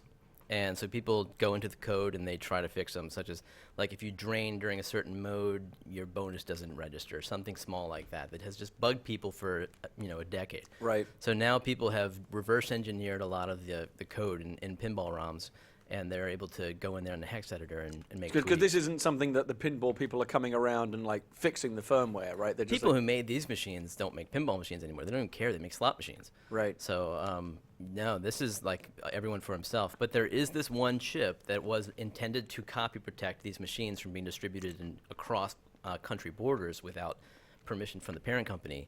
And that chip, it's just a pain in people's butts now who are buying old machines. But since they actually still sell this chip, and they can make a little bit of money. So on is it mostly just people fixing bugs, or are they all coming up with more creative ways to hack the machines? There's an amazing movement now of people actually changing machines, but it's not anything to do with my site. My site's just generally people who want to like fix bugs. Can you tell me a difference? Sometimes, like for example, the Star Trek machine you had, Next Generation machine. which I loved, right? Yep. The screen you had, the digital screen in the back, was monochromatic. Yeah, orange. Right, but their versions are full color. Yeah. So there's a guy named Randy Perlow, and he started a company called Color DMD. Yeah. And he put an LCD monitor in the back of a pinball machine instead of the dot matrix display.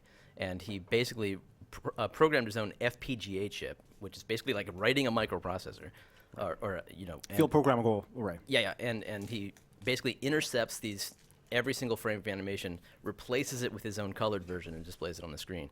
I mean, it's insane. So it's an amount of LCD. work. It's not actually dot matrix flipping. It's an LCD that has made to look like a dot But matrix. in terms of coding something, because at California Extreme, I saw his booth there, and I saw a bunch of arcade machines, and like including the Star Trek one, full color, looked amazing. Yeah. And I wonder how difficult it was, like to port that over. This guy's a serious programmer, and So just like basically redoing all the code. the code is one thing, but then it's just like, think about the tedious work. They have to sit down with a pinball machine, record every single animation the game plays, Right. and then hand pixel every one, Oh my goodness. then colorize it. So it's a nuts amount of work. When you think about modding pinball machines, I instantly think of like Tim the Toolman Taylor, like souping up a pinball machine. People do that, So yeah. like balls are like smashing through the glass and killing people and stuff. Yeah, no, That's it's not that exactly, bad. yeah, that's It's what like we all more want. power. People don't want to do that to their machines, but there are people who have completely rewritten the software, replaced it with their own, board set, and put in new displays and making a new game out of an old one. Like there's a Johnny Mnemonic game. Who would want to buy Johnny Mnemonic, right? It's a Is it the horrible- movie or the book? No, the movie. Oh, no, yeah. the movie. So horrible license, but amazing game. So if you don't pay attention to what's the sound calls and everything, it's great. There's So- kind of a lot of that. I mean, there's a lot of weird properties that probably were cheap and that they made awesome Yeah, pinball like tables out of. oftentimes the property isn't great, but it's a good pinball machine. The will emerge. Shadow, Demo Man, these are all examples of that. But somebody took Johnny Mnemonic and made a Matrix game out of it. So they completely redid all of the art in the game, same general layout, Yeah. and they redid the software. Or Using clips lifted from the Matrix. yeah, so now it's what it should have been. Sounds And pretty But dope. Isn't There there, was a isn't there- Matrix. isn't there an actual Matrix pinball machine? There isn't. Wow. Yeah. Surprising. It's opportunity. Has there been a Theater of Magic movie made? That's the question I want. Has it ever gone the other way from pinball table to No, a feature film? pinball table's never become a feature film, but I feel like that's a good opportunity there. Is that license probably out there? We could go get They that. can make Battleship into a movie. Why That's not funny. a pinball table? I think Theater of that's a little Magic bit of a would be the bigger right one. But the yeah. problem is that for decades there haven't really been original pinball. Well, there tables, right? have. They've all been. They're pretty much all licensed. No, now. you're right. They're all licenses. Have been for 15 years. They used to have one in this bar that I used to drink in England, and it was a Twilight Zone Yeah. machine. Remember, I had Rod Serling standing in the door like that. And it was good, except every now and again, something that made no fucking sense at all would happen, and your ball would disappear for no reason. And I don't know if it was deliberate or designed, but like, it would just be like, Twilight Zone, what are you going to do? Yeah. It's the Twilight Zone. That- like, weird shit can happen, but I feel like that was just... That's an they if- had the Twilight Zone license, and they were like, well, look, if weird shit happens, then we just say that's the Twilight Zone going on. That's an infamous game because it came right after Adam's Family. The same designer, Pat Lawler, made both games. Adam's Family was the biggest selling pinball game of all time, so Williams basically said, do whatever you want with Twilight Zone, carte blanche. And he... Adam's Family is the biggest selling pinball machine of all time? Yeah, Why over- is that? Over 20,000. It's a really good pinball Over machine. 20,000, and that's Yeah. the biggest selling pin. Wow. Yeah, that's what you get, man. You don't get millions. So you don't need a lot of volume in the pinball business. Well, I mean, Williams used to sell many games a year, so they would add those up over time. Well, But each machine doesn't need to sell a lot of units. No. They must have higher margins. At that time, what would that machine have sold for new? $5,000? Maybe 4 or 5 grand. Yeah, so that 20,000 times $5,000 is a $100,000. million. $1 million bucks. You're Million dealing with bucks. serious production. I mean, there's Yeah. a lot of costs involved. Now, do you find that in pinball history, now that it is all kind of licensed, do they generally, are there like just 5 designs that they'll just slap the license on and kind of tweak it out a little bit? Or No. do they really kind of go back to scratch, back to basics for each table design? As far as I know, that's only happened once, and that was with Shrek, which was a remake of Family Guy. So they reskinned Family Guy, And they Really? made Shrek. Yeah. So they took one terrible license and added another table. Peter Was the Griffin table any became good? Shrek. But the game, like this is an example of where the game was cool. It actually had a miniature pinball machine in the pinball Yeah. machine. Like the black I've seen hole. that With little a couple- flippers. No, better than that. Oh. It was actually like this tiny little thing with In the tiny top left flippers corner, right? With like this tiny little pinball. Yeah. It was neat. Yeah, and an upper The ring. Simpsons has that too with the couch. No, that's different. You're playing with your actual pinball in the couch. Oh, okay, but- so you're but saying like a That's small- what you call a mini playfield. This was like a mini game within the game. So I love this. Pinball historian No, Jeremy it's interesting. Williams. Are they still? How's the pinball industry these days? Are they still making machines? It's hanging on. Everyone thought it was going to die about 2 or 3 years ago. Like they literally, it just seemed like trajectory was going down. It's just dying. Can you tell us about the Wizard of Oz game? I already talked. we to Will already about talked it. about it. Oh, Sorry. God damn it. What It's looking up though. what's I know in the arcade community people kind of frown on MAME and that kind of stuff. What's the feeling in the pinball community about like the Pinball FX and all the iPad and Xbox and PS3 games? The pinball arcade gets a lot of love because Okay. they're emulating real games and they're doing a good job. I mean, it's okay. It still doesn't feel like a real table. It's as good. It's as good as I expected they could get. It's better than I expected they would get. Okay. I mean, the emulation's pretty solid. You can do real flipper tricks, real flipper control with their emulation. But and they cost a couple bucks per game, so it's what it should cost. You get to play forever for a couple dollars, but it's emulated. I mean, at least you get to learn the table, I guess. Even Yeah, if you get the to learn the physics rules, aren't right. and Exactly. if you like the game, if there's nostalgia involved, you get to hear the sounds, and so it's worth it. And it does, like you said, you can learn the game. but there's no animosity. No. People generally like it. It's like, well, they realize it's a completely different thing entirely. I mean, these are generally the people that I associate with are people who own machines, and so they spent, $2,000 on a taxi. The fact that they can emulate for $2, it's like, It doesn't take anything away. I mean, they're just gonna be like, yeah, obviously it's an entirely different thing, Well- but it's great that they're doing it. Let's take a minute and did you guys check in while we were gone? No, we were waiting for you. Let's take a minute and check in and see where we're at on the crowd. And then I think Jeremy brought some show and tell, maybe. Not sure. I love Yeah. show and tell. So right now we are 4.5 hours into Oktobercast. Is that right? Is it only? Only Oh 4.5 man, hours. the story checks out. So that means we're a sixth and change done with Oktobercast. This is our 24-hour annual podcast marathon where we raise money for charity by talking for 24 hours nonstop. We started at noon today Pacific time. We are 4.5 hours in so far. As of the time I refreshed the page a minute ago, we have raised 3,600, 3,700, 4,700. I can't do this kind of math. I can add two things, but I can't add three things. Wow. Yeah, we've raised more than $5,000 for the three charities we're supporting. This year we're supporting Child's Play, which is Penny Arcade's charity, which raises money to give toys and games to sick kids in children's hospitals around the world. Doctors Without Borders, which brings medical care and doctors to disaster zones, war zones, all sorts of really bad places.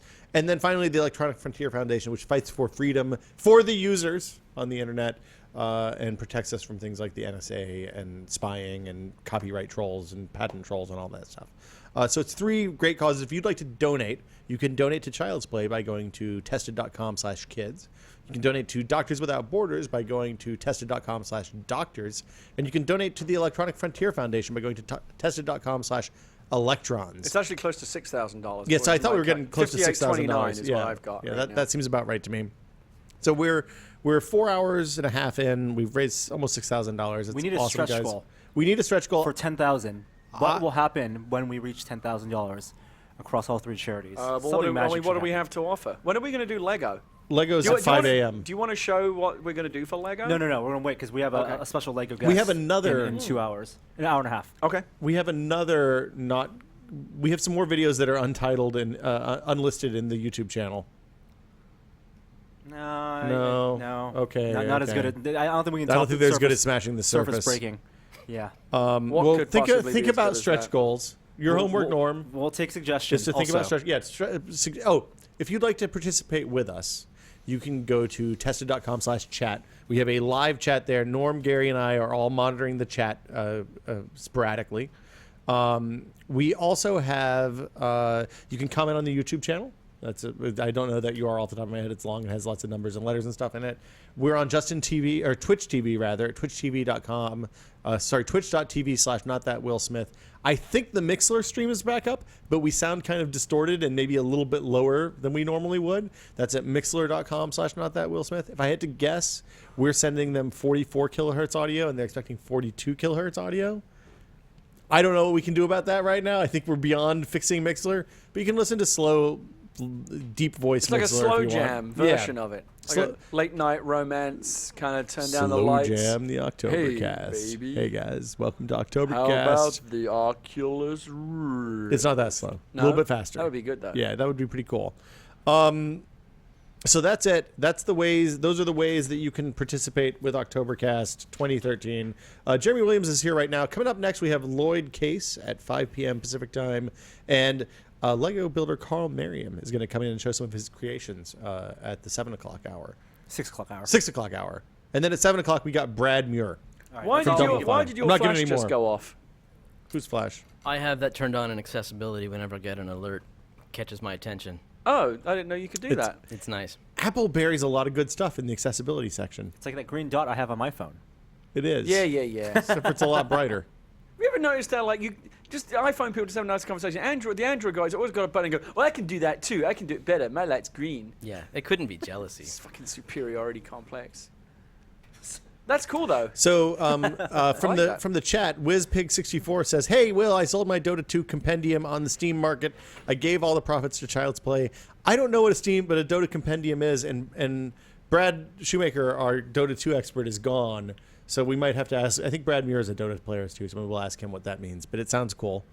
Do you play Dota? I'm the guy who's never played Dota. And Me I either. just feel, you serious? I've played some League of Legends, which I understand is quite similar.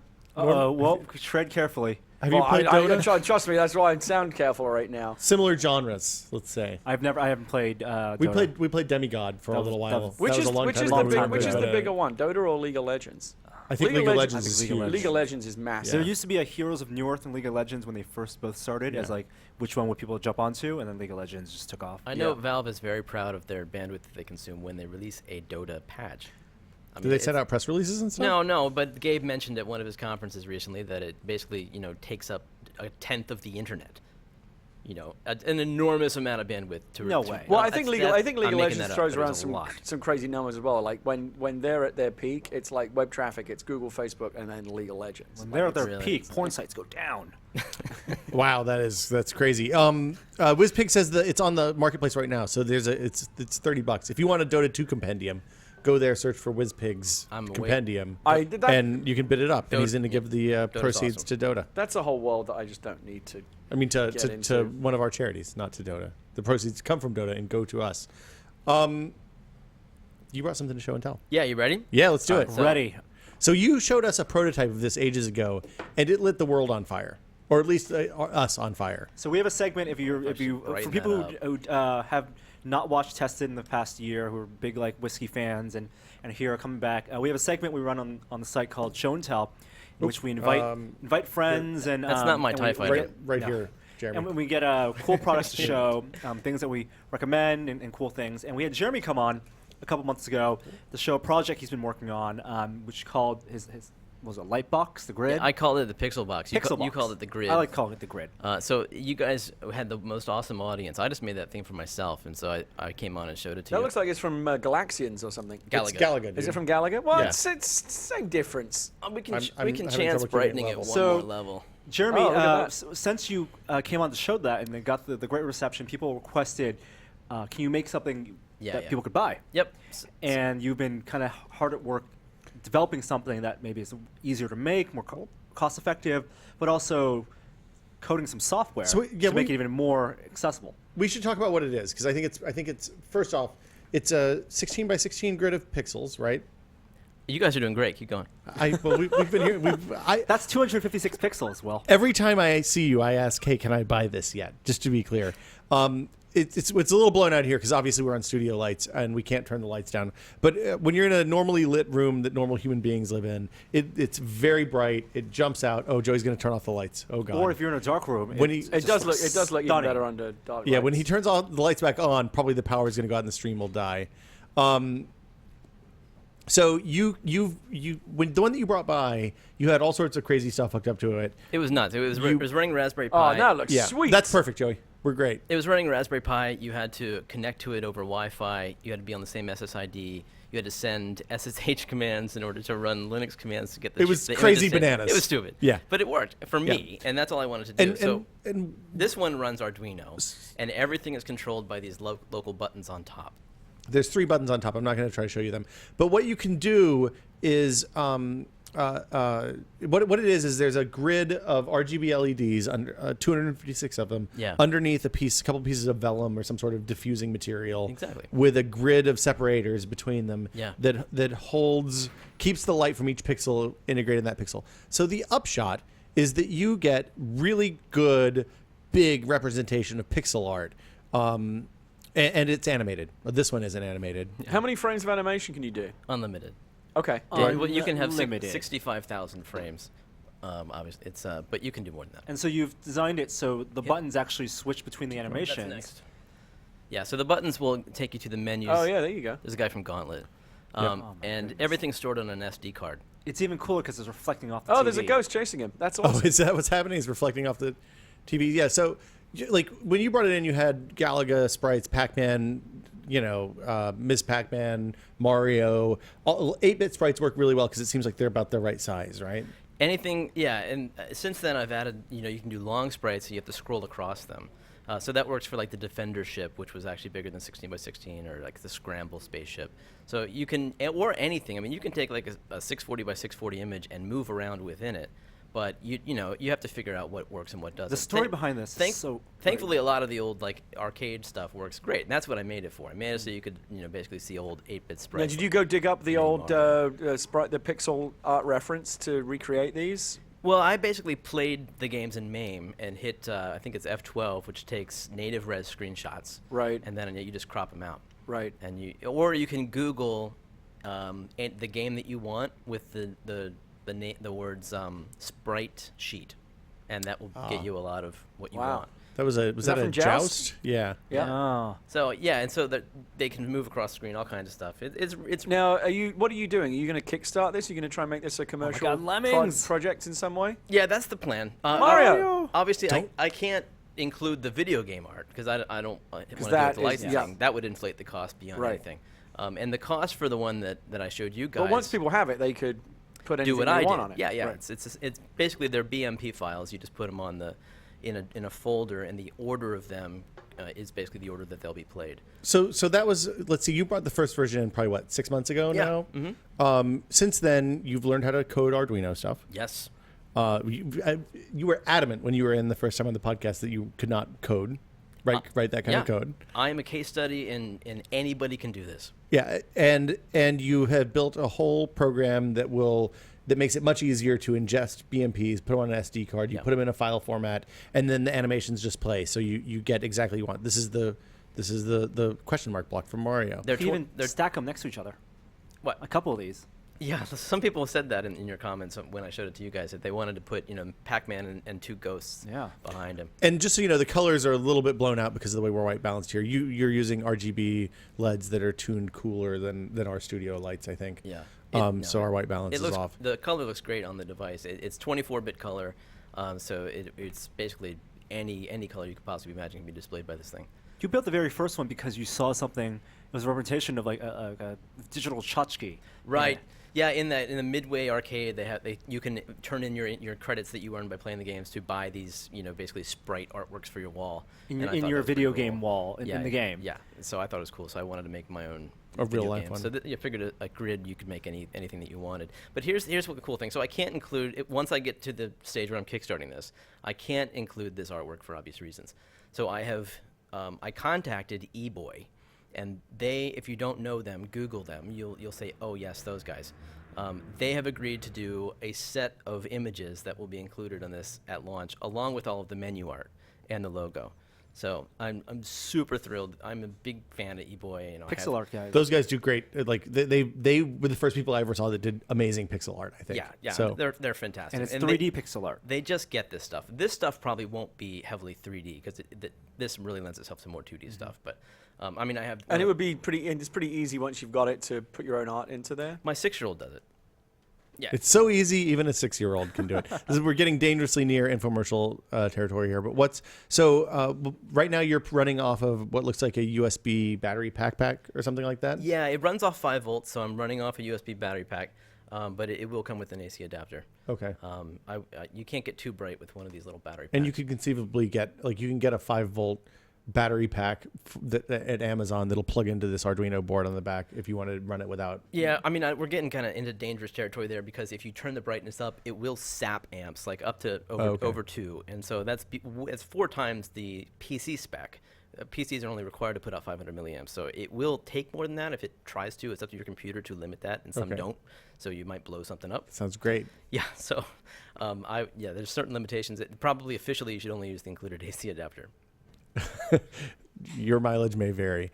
I think this is super cute. When are you gonna announce something? Like, when do we have a date? eBoys, about halfway through their art, we can see a little bit of their art here real quick. Oh, cool. Once they finish up, I'm gonna come. I'm maybe working with Game somebody. frame, I like that. That's cool. Thanks. I'm working with somebody to maybe shoot a nice video for it, or I might do that myself. Is this eBoy original? Yeah. So all this is totally original eBoy art. That's great. Hoping to kickstart maybe in December, maybe in January.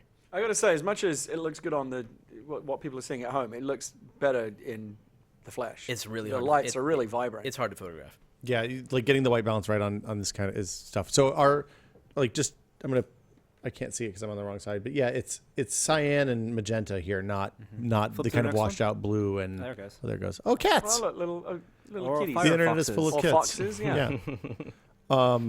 So anything else? Is this what are you going to do with the plans and stuff for this? Are you just going to Kickstarter it and then that's probably it, or? I really don't know. I mean, I don't want to spend my life making these. I'll probably do the Kickstarter and call it quits. But I'm going to open source the software. So if anybody wants to add more to it, there'll be expansion pins on the back if you want to connect a controller and make a game out of it. There is an embedded game on it already that you can just play. So there's, the possibilities are open to it. I'm willing just to do the Kickstarter. If I can get 100 people to buy it, I can make it. Yeah. And so then it'll just sort of be out there. How do you Cool. actually manufacture them? The frame is laser cut, and I have to assemble that and glue it together. In this case, it's finished as well. And the Arduino, the circuit board, I will have assembled elsewhere. Can I flip around and show the Yeah, back? absolutely. So the circuit board I'll have assembled, so it'll just come with all the chips already on it, and then I just have to program it and It's a assemble little it. dark, but yeah, so it's a custom Arduino board. But I mean, and in the process, you'd learned a little bit about that when you did your pinball lighting project Yeah. before. Yeah. But it seemed like you got the real knack of that. And then you also have a custom. Is the LED grid custom too? The LED grid is it is not custom. No, but Okay. but the mesh that the light travels through is. And Okay. that's the magic sauce of this thing. That's what keeps the light isolated to each pixel. And that's why the pixels look so distinct and clear. That's. I mean, That was everybody. the problem you were trying to solve for a long time. Yeah, that was a tough one. Yeah, that is total eBoy classic there. That looks great, Jeremy. Thanks. We're really excited about it. Based on the reactions in the chat, I don't think you'd have any trouble selling 100 of these. Well, yeah, we'll see. I mean, it's not cheap. My costs, and I don't mind being open about this because I'm not trying to make $1 million. My costs are about $170. Okay. So it's Per unit? Yeah. Well, Okay. they all just left. All the pinball people are gone.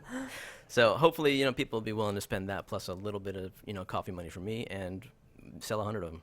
There we go. You have to Have a pin. I already got I one. already man. gave him one. Have another one. Thanks, man. one for the kid. Yeah, pass it over. Okay. How long have you been working on this, all told? Do you think? Oh, I don't know, a few months. I mean, there's different elements to it. I'm still tweaking the software. eBoy's finding bugs for me. I love it. Oh, that's awesome. Yeah. People are asking where they can find. Is there a mailing list or something so that they can? So do you have anything set up like that? How about tested.com as, as a place to debut it? Yeah, man. Absolutely. We'll make sure we We'll post do a about video. it. Yeah. You follow me on Google Plus. Jeremy's on not on Google Twitter. Plus. There's a link to me in the description of this. Tester.com/Octobercast. Well, thank you very much, Mr. Williams. It's always a pleasure, sir. Thanks. What else I is think going on? Anything else you want to? Do we hit all the high points on the the Oh, you know what I wanted to do? game frame. I wanted to give you guys one to auction off for this show. Oh, well, we're not doing auctions this year. Well, I don't know But how we'll do a raffle. I We're don't know doing how you wanna do raffles it. at the end. Yeah. So that's all fantastic. So Thank you so much. it'll be one of the first ones to go. So if the Kickstarter gets funded, you'll get the first one. Okay. If not, I'll send you one of these dev kits. That's fantastic. Thank you so much. Yeah. And so there you go. Adding to the raffle loot, we have Bill Doran's space gun. We have a makeup kit. kits. We have Skateboard. We have whatever of the tested magnets are left that Norm and I and Gary don't claim. We have a skateboard. Yep. Who gave us a skateboard? This guy's making it right now. Andreas Expert in. Wow, I in, didn't even New know Jersey. that. Scott Johnson has donated some amazing art. I'll have details. I meant to send that to Joey before we started, so I don't know if we can get it up, but we'll put it up on the site after the stream, and we'll just have a post with all of the stuff that donors will be eligible to be raffled off for them. I guess that'll do it, Jeremy. Thank you. I so like much. this Anything? this lighting scheme, like tested It's a after little- dark. well, I feel like we should stick with it. If we start with this now, it's only 5 o'clock. We'll be will- asleep at we 7:30. will fall asleep. Yeah, we got to get the lights back on. It's vitally important that the lights come back up. It needs to be 4 lights. Do you want to hold on to that for any reason for the raffle thing? Oh no, I think yeah. You have pictures. Yeah, I'll Yeah, send us pictures. Good luck- Thank good luck, you so guys. much, Jeremy. You Yeah. guys are doing great. Keep it up. Thanks, man. Have a good night. And ladies and gentlemen, Jeremy Williams, inventor of the. I think we should set a very high goal for that. Yeah. The Pixel Yes. Box going on offer. Oh, Like, that's a good idea. Yeah, if we don't hit 50 grand, Pixel Box, the offer's gone. Going back home. That's the Yeah. way it works. Yeah. So guys, get to I it. quite agree. Yeah. Maybe we give that to the high donor. Yeah. High could donor do gets that? very, Well, one of then the it- very then it- first then Pixel Gets then Box. first dibs. Then it does become an Yeah, option. there we go. I don't know. We'll see. We'll figure something out. All right. Thanks, Jeremy. Coming up next, we have Loyd Case. But first, let's talk a little bit about why we're here. It is Oktoberkast, our 24-hour charity podcast marathon, where we talk about nonsense in games and things and kids. The lights are coming back up. Everyone go home. So ready for a nap. No one can go No, home. no, that's not it. That's not it. No yet. one can go home. Come on. It's only. This is 5 hours, man. This is Not even 5 We're not hours even yet. there So yet. yours just started. 4 hours and 20 minutes. Yeah, we're doing a podcast for the kids. Let's take a minute and check in, see where we're at. I think we did this a little while ago while Loyd gets headphones and stuff on. Are you? Oh, I'm ready. okay. Do you want me to do a total? Yeah, do a total, would you, Gary? But right now, we're doing this for Child's Play, Doctors Without Borders, and the Electronic Frontier Foundation. All three are great charities. They all cover kind of different necessities in different parts of the charity spectrum. If you want to know how you can donate, you can go to tested.com/Oktoberkast. That's with a K, one C and one K. It's the C and then the K. Or you can just go to tested.com/kids, tested.com/doctors, or tested.com/electrons to donate to the charities that line up with those three words. Loyd Case, frequent. Hi. This is only a test guest. Yes, PC builder, that too. computer aficionado, Yep, sometimes Board- photographer. occasional photographer, and board game Right, fan. and I brought something that you can give away. Oh, awesome. Whoa. This Now, is What? this says expansion on it, but it's a playable expansion for 2 players. Oh, so it's the full thing. Oh, that's fantastic. This, Thank you and so this much, Loyd. thematically ties into something coming up in an hour. What? So perfect. Oh, the horror. Cthulhu. Oh, okay. Yeah. That's awesome. That's The- by the way, what that Yes. actually is, it's an expansion, although it's playable in itself with 2 players. So this is Smash Up. Smash Up, which answers, it's a card game up to 4 players. It answers the burning question: if pirates and robots fought ninjas and dinosaurs, who would win? It's the question I've been dying to know for so long. And This seems to be the. And this the- throws in Elder Whoa. Gods method. Oh, Well, that's gone. Good start. Well, it was front heavy. Norm, be careful of wires over there. It's dangerous territory. Is this from the same publisher who makes King of Tokyo and? no, actually not. No. This is AEG, who Norma may know as the, I believe, the Hot, wasn't he? publisher Front of heavy. What's it called? The small game, the Small 16 Worlds. cards. No. Love letter. Love Letter. Oh. Love letter. Yeah. My favorite. There was an ad for this in my King of Tokyo box. Oh, okay. Yeah. Interesting. Yeah. That's fantastic. Well, thank you so much, Loyd, and we'll put it in the loot pile. Okay. In the loot takeaway. How you doing, sir? Doing good.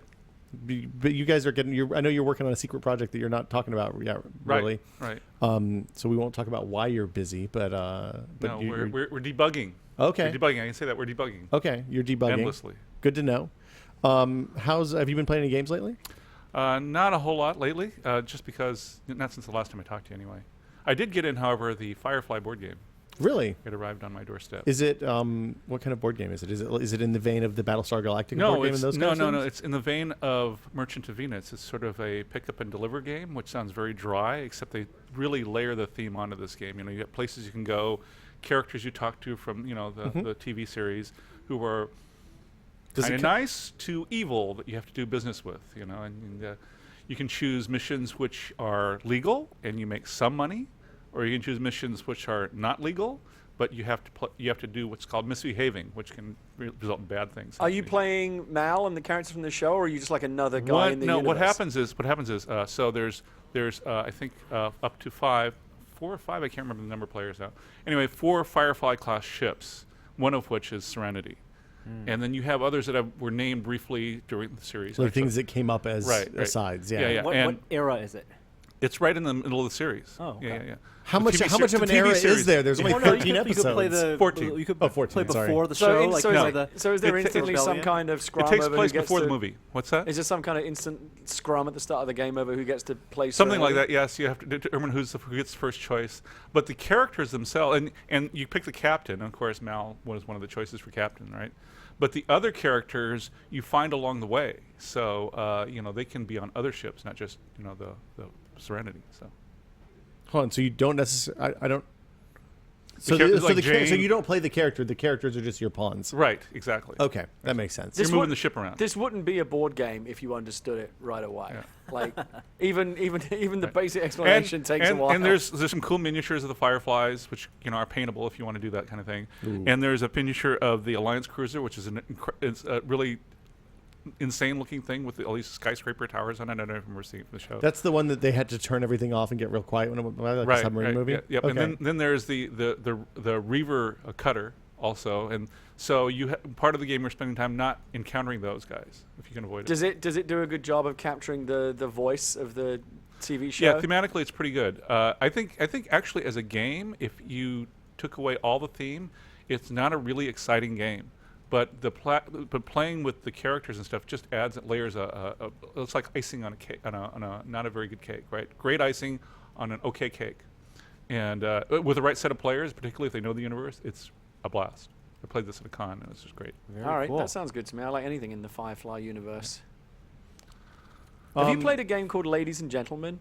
No, but I've heard of it. No, I'm In fact, I'm just reading what they Okay, We we should talk about this. We want to. We 'cause want I played it. It sounds Oh, like you a lot played of it? fun. I didn't know played you it. played it, Norm. Yeah, we had I want to play. I want to play Actually, this it was game. a subject of Penny Arcade today, wasn't it? Yeah. Yeah. So I think that's why it's starting to get some attention now. But it sounds like a lot of fun. So the setup for the game is that you play in pairs. Yes. Each team is Right.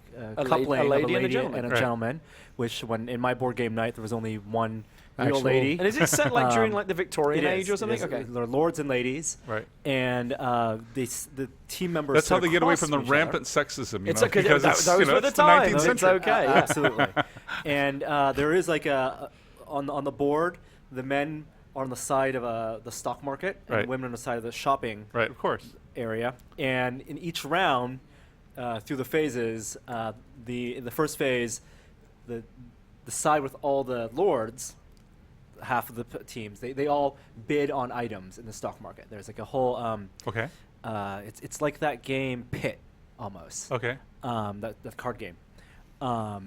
And at the end of the day, you have a certain amount of resources and money. Right. And at the same time, the ladies, that's the side, gets to window shop and pick out items from shopping that they want to buy. And the second phase of the game, the lords have to match up how much money they have with the ladies and what they can buy, what they want to buy. And if they buy the That right things for determines ladies, status, right? This Yeah. is Yeah. super sexist. It absolutely It is. But it's Victorian times, It so all it's adds actually, up. Well, it's, that it's, makes it it's perfectly actually a commentary on. on commercialism in the modern age. It all leads up to a ball, a gala. It's a commentary on sexist attitudes. The answer Anachronistic. to being called a sexist is to tell everybody it's satire. Oh, right. It's satire, Lloyd. Okay, so what do you actually like? So the guys go out and work. How do you earn There's money? bidding. It's like working the stock market, trading resources. Okay. But I think it would be You fun gotta- to play gotta- this game where like the women play as the men and the men play as the women. But as That's- you said, on a board game night, it might be difficult to get that kind of gender breakdown that you would want. Yeah, Actually, that- in the board game meetups I have, it's pretty evenly split. Norm said It that when could he work. played, they only had one girl. Well, but he's in Bachelorville. In fact, that's sort of why I'm not sticking around to watch like 6 o'clock because I got to rush home my board game meetups tonight. Board game night, Yeah. right? Do you? Is it spouses and families coming or No, it's a mixture of ages. I would say all of them are just gamers, and Okay. some of them come with significant others who are also gamers, and some of them don't. I've been on your mailing list for this for a shockingly long period of time for somebody who's never made it down to Sunnyvale for a game. So Well, it is Sunnyvale. it is. Yeah, it's a long. It's Pacifica. We're in the fog. You guys have sun down there. It's nice. It's like a whole different climate zone. What are you playing tonight? Do you know? I don't know. Depends on when I get back. I know that one group already talked to me. They want to get a game of Eclipse going, which means they're going to start at 7 and go to midnight probably. That'll be their whole night. That'll be their whole night. So yeah. you get multiple games going. Oh yeah, multiple tables? there's typically I get between 12 and 20 people. Okay. So there's multiple tables. I typically have 4 tables set up, and I have room for a 5th one if I need to. Oh wow. Yeah. I got a question for you, Lloyd. In terms of board games or card games, what game is conducive that you could think of that might be conducive for viewers to watch? I know, like for example, when Cards Against Humanity first started, we had huge success Well, the streaming problem- that live. Right. So what game? It would both need to have rules that are relatively easy to understand, Right. but also have some type of maybe the viewer knows something that the other players don't. Right. But what would make a good And game you to have a stream? limited amount of space here too, Yeah. right? So I mean, for example, I think visually it might be kind of entertaining to either do the X-wing miniatures game or the Star Trek attack wing game, You right? talked about the last time when you were on the podcast. Right, because you can zoom in all these cool little miniatures of the different ships and This stuff. is the one that actually has 2 Right. scale miniatures. Right, and it's playable in like 20 minutes to half an hour, right? Okay. So that's a possibility just because it's visually kind of cool, but you'd have to have a group that was playing that was kind of into it. And strategy games aren't necessarily for like that kind of turn-based strategy isn't necessarily for everyone. Right. A real-time game might be a hoot actually. Something like what's the one about the starship? There's a couple of them actually. One is Space Cadets, but that takes a long time to play. But there's one that's like a 10-minute phase. You plan out your phase and then you play it out in 10 minutes. Damn, I even own the game and I can't remember the name of it. Oh, have no Space idea. Alert. Right. I've never heard of Oh, that Space one. Alert is an awesome game because it's sitting there and you program your moves ahead of time, right? So basically you're playing this bunch of cadets on this starship trying to get through the space battle. And so you plan your moves ahead of time because you kind of know what's coming. And then the soundtrack plays and that executes your stuff as you're playing. And Oh. Okay, this is one that comes with the CD. it's him with a CD, yeah. We tried setting that up and we couldn't even get through the setup phase. It was so it's- convoluted. Yes, it's actually if you have one person who knows how to play it, it's a blast but you gotta play it a few times. There are a lot of like the instructions thing is the perennial problem with board games. Like Right. my wife and I are both bad about if we see something new that we think is interesting, we'll buy it. Right. And then when we get it, if we look at the instructions and it's like, so King of Tokyo is the exact opposite of this problem. We got that. I opened it. The instructions are all pretty much on like one page with a little bit on the back maybe. Right. And then there's some examples. Right. And I was like, oh, okay. I got that came out of the box from Amazon. We opened Right. it. We played it that night. When we got Netrunner, probably we both spent 3 weeks reading the directions in Right. different times before finally we were like, okay, I think I understand enough about how this works to go. And some games you can kind of jump in and it starts to make sense, like your Power Grids Yep. and your Agricolas and stuff like that. But some you really the best way to learn it is to go to a meetup someplace and have somebody who knows how to Right. play teach you. Yeah. I have an idea for a game. Okay. That would be fun to watch. What would Yeah, like for the people Are you at being, home. are you being facetious or is this for reals? No. Okay. Why do you automatically assume that? Well, because the last question, okay, go ahead. Wait, what was wrong with my last Well, question? you were implying that sometimes it took longer to learn how to play the game than to Sometimes actually have these fun. games, Lloyd, it's not wrong to say these games can take a long time to set up and learn when you play Some them of for them the first can time. be. That's absolutely correct. Some of them are very simple. I So- have this really cool strategy. Real quick, Go ahead. 8-Minute Empires is called. You can get a full sort of strategy game feel. It's got a little board and everything. Conquering the world, developing your civilization in 30 minutes. That's pretty good. Yeah, it's 2 pretty- players? Up to 4, I think. Ooh. Okay, Gary, sorry. Well, I was Yeah. just going to say, so I think part of if you're creating a game, if you wanted to, I imagine this is a question they come up when they do that tabletop show, right? Because that's for people watching Right. people play board games, and they have entertaining. Part of what would help is having entertaining people play the games. Right. But also, you want to be able to follow the game and understand what's going on. So, Part of the problem with these games is they take ages to play. What was that Game of Thrones game that you played where you were just like praying for Game of death? Thrones. Game of Thrones. They were just like someone won at the end just because everyone else was like so bored they all just checked out. That's not what happened And exactly. it was like a last man standing kind of situation. Wasn't that what happened? No. I One person acted did like I check was out. so tired One that I was person checked out and checked then out. came from behind. Greg you Viederman played past him. Greg Viederman did check out and slept on the couch basically for the last 3 hours When of the people are 6-hour literally game. falling not a asleep, good your game. game might You have a took problem. 6 hours to play Game of Thrones? He was teaching 5 people how to play. Who haven't played before. It's like a who had not 3-hour played game. Before. And then Will use the Twitter passive aggressiveness to like, oh, this is the worst game ever. I'm gonna go home soon. Hey, it worked. Everybody ignored me, and then I swept in It at was the all last part minute of his and got the victory. master Yeah. plan. But that is a problem that I've had with it. We've had board game days at my house Right. as well, where people have brought over games, and they bring over the game. They know how to play it. They're going to teach everyone. But like half of every turn is someone saying, "Wait, so this card, Right. can I do this?" And it's Yeah. like, it takes ages until everyone is up to speed. Once you've got a game that people enjoy and they all know how to play, stick with that game because then it's just all gravy. It's all game Well, time.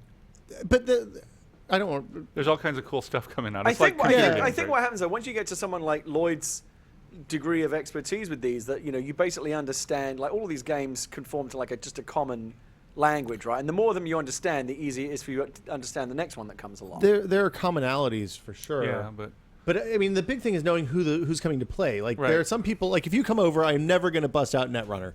We're not going to play that. We're not going to play Agricola because I know that you're not into that kind of that amount of fiddly bits and that much Right. stuff going Let's on. have Gary play Kalis.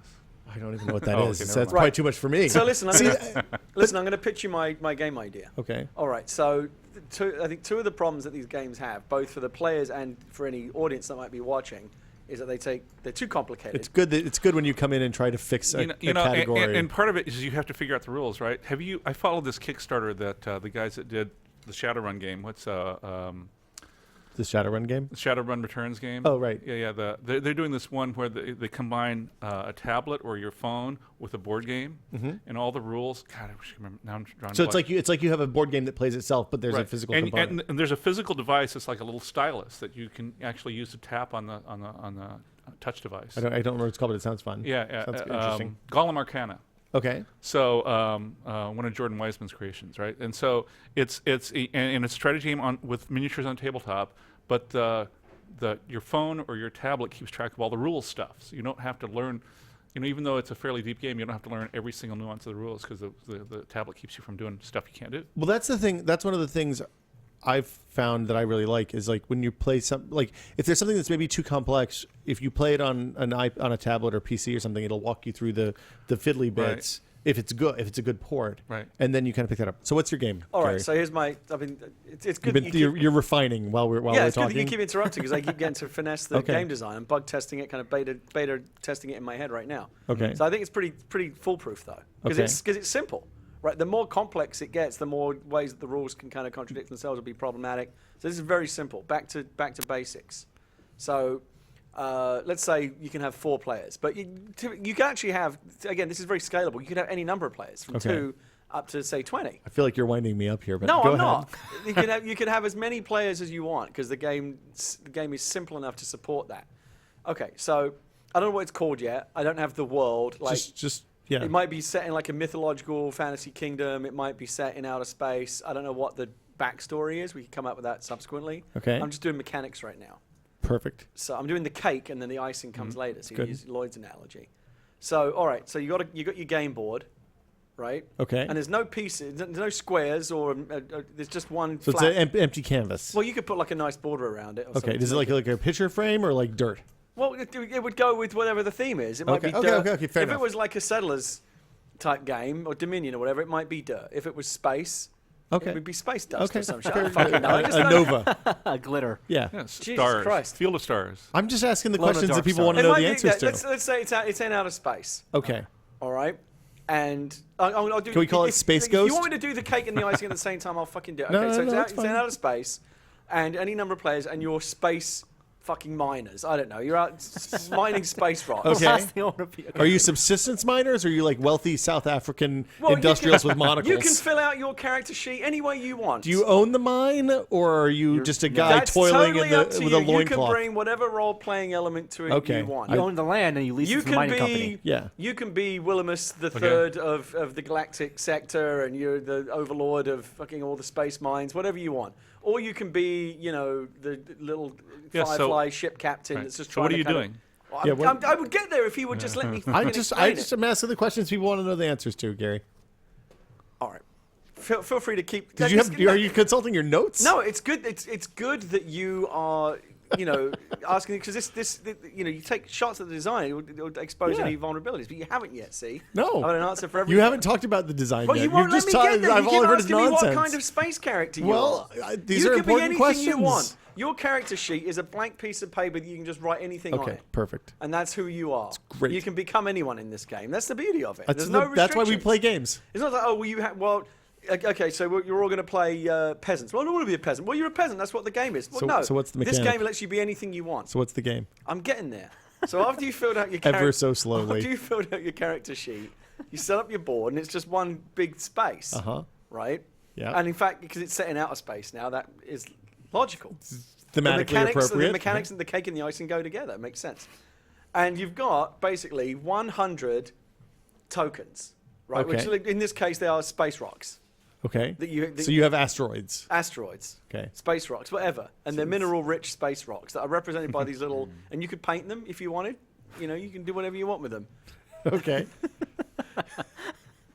And you put. You're so pleased with yourself. I In can't this imagine scenario, this. you're Badger and Right. Will's Skinny Pete. I know. It's not nearly as entertaining as that, though. I don't even understand what we're talking about anymore. So listen. So you've got your 100 space rocks. Each person. No. Total. Communally, the Okay, the okay, game okay. come in the box. This is what the box. And you scatter them out over the board, right? Space miners. That's what it's called now, right? Space miners. Okay. This, I'm telling you, Avalon Hill they're going to buy this. Gary, Or- we only have or- 19 hours or left. I'll You gotta hurry this kickstart up, it. man. So listen. So space miners, we could do an unboxing. You unbox it, and inside is your space map. So you went out your and got some board. gravel from your driveway, and you're put it in a box No. with a piece of cardboard. You've got your mine. You've got your board. Yeah. Right. And that's That lovingly. rocks the game. What? Nothing. Never mind. So you put that Don't down. interrupt her anymore. Right. You've got your character sheets, which are just blank pieces of paper. Yep. So even if you don't have them, you can just go get more blank sheets of paper. You don't need special sheets. That's perfect. That's another bonus. I'm not going to rip you off and like, oh, you got to buy our You're special not character Gilletting sheets. the board game. No, this is like Cards Against Humanity. If you want to just print out your own stuff, Yeah. you can. You see? You use Creative Commons the game. Absolutely. You're a hero from so you for fill the out little man. fill out your character sheet and you do your role playing, whatever you want to do. Dress up if you want. I don't fucking care. Do whatever you want. Okay. And then you've got the heart of the game is the space rocks themselves, because that's what everybody wants. So Right? are they real space rocks, or are they just? No, they're just fucking pieces of plastic that you Okay, can okay. paint. Well, They you get said it. everybody wanted How them. would they be? See, now you're just being annoying. How could they be real space rocks? Well, there's asteroids fall to Earth all the time. yes, but that they would cost picked that one how out would of. you how would you mass produce that? Maybe this is a game You for could the make- You 1%. could maybe make one copy of it and sell it for $10 million. That sounds great. I bet somebody would buy that. All right. So listen. So you got your space rocks. Or you could do a Willy Wonka type thing where you get a golden ticket, like there's actually a real space Right. rock in there. That'd be a good promotion. Right. Yeah, I like that. Right, you took Buzz See, Aldrin's piece of moon Your dust. ideas are terrible, but they lead to me That's- to have good that is- ideas. that- I So am- it does I am- actually. That's the spirit of Your collaboration. terrible Yeah. ideas do actually have Yeah. value. All right, so listen. So you lay out your space map, your board, Yeah. your game It board. looks like you're referring to your laptop for like your notes, but no, you're just going to the chat. Right. I'm just trying to make sure this isn't deeply unpopular. All right.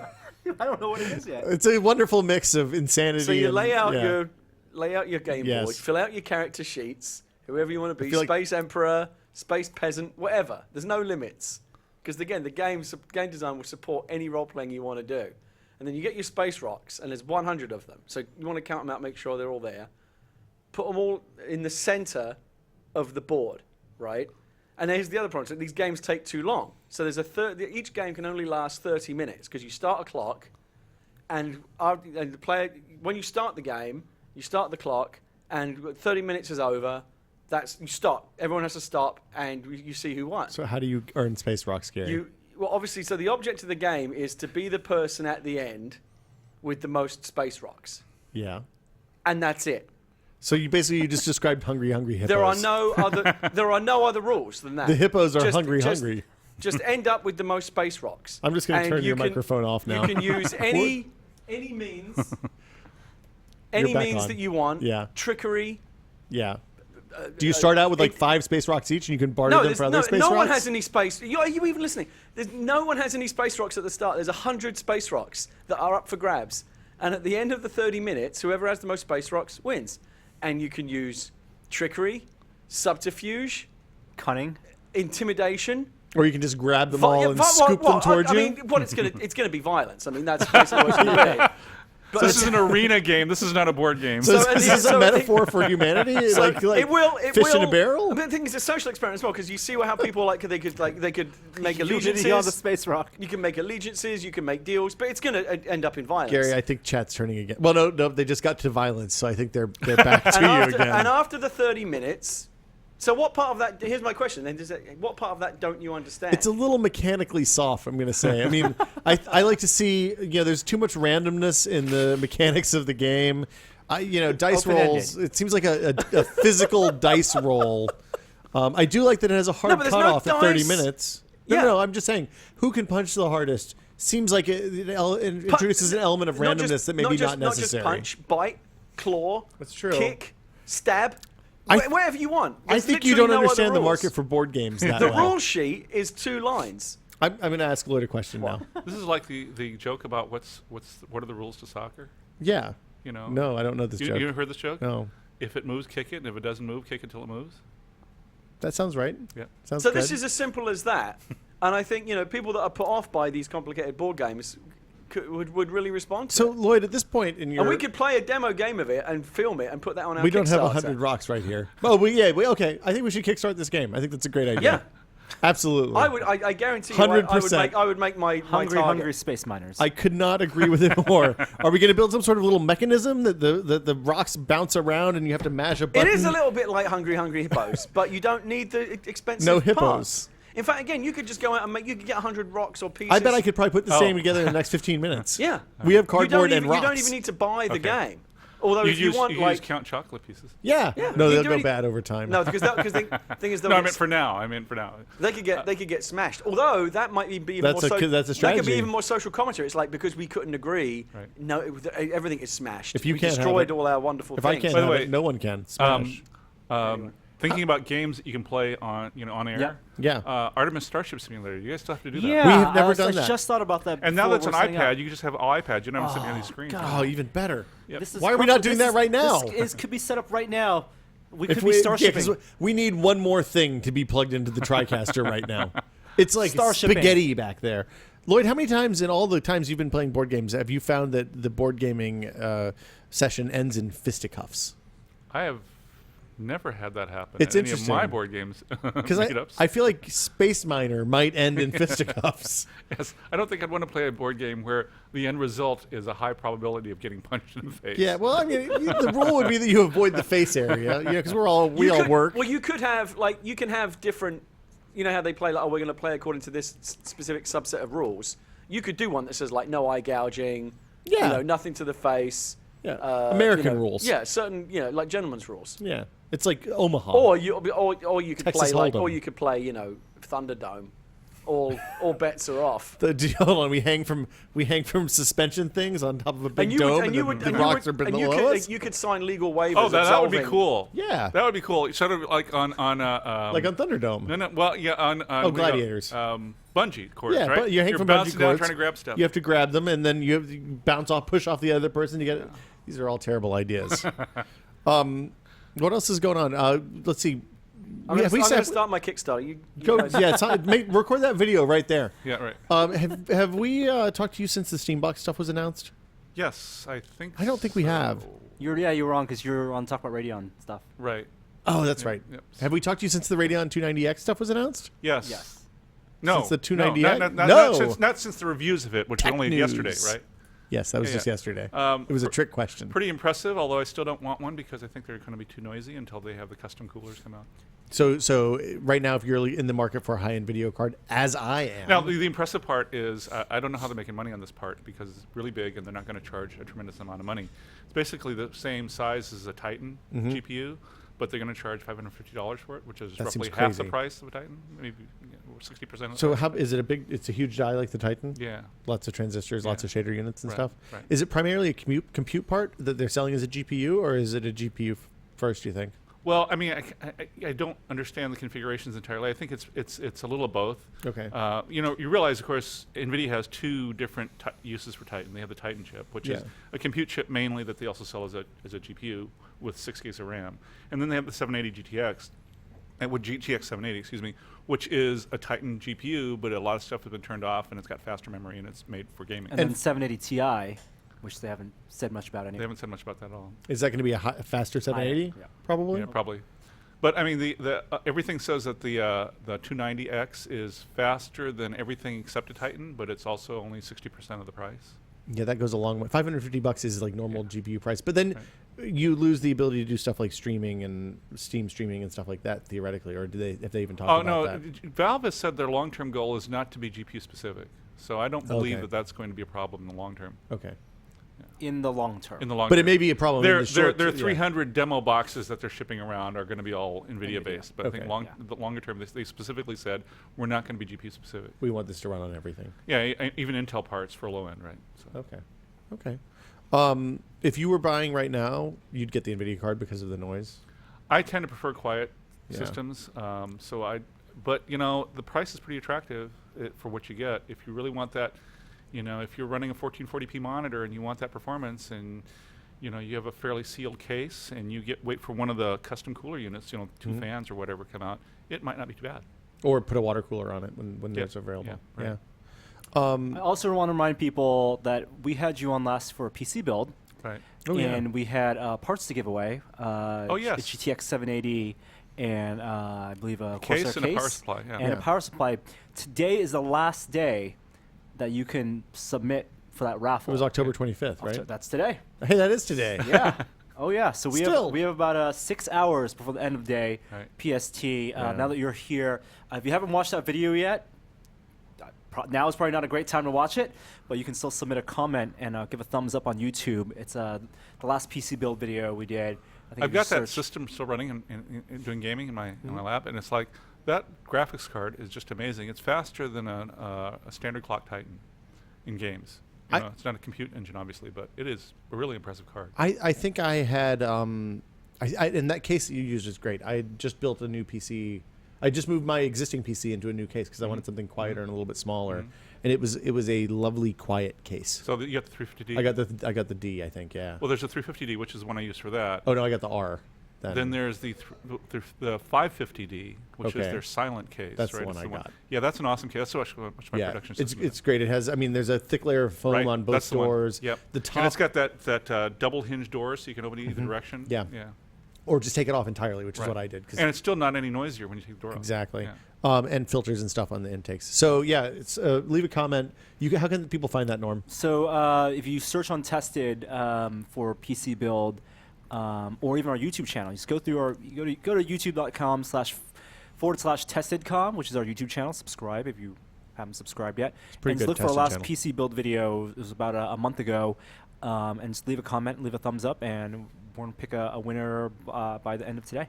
Where's my video card currently in the? You have a 5870. I have a 7970. 7970. Oh, Is that still it's pretty good. solid? It's still pretty solid. Yeah, in terms Better of than what I'm performance. running. Yeah, it's about as fast as almost a little faster in some things, a little slower in some things than a 680 GTX 680. Do you find that the PC, the pace of the rate at which you need to upgrade is slowing down? Yes, because if you think about it, if you already have a GTX 680, why would you get a 770? Because it's the same card. Well, I mean, I All have a this rebadging 580, stuff. and I'm thinking like it's hard, it's a decision. Well- I might just wait another generation. You might, or you 580s to me is too hot and noisy. I'd get something just It on is that hot basis. and noisy. Yeah.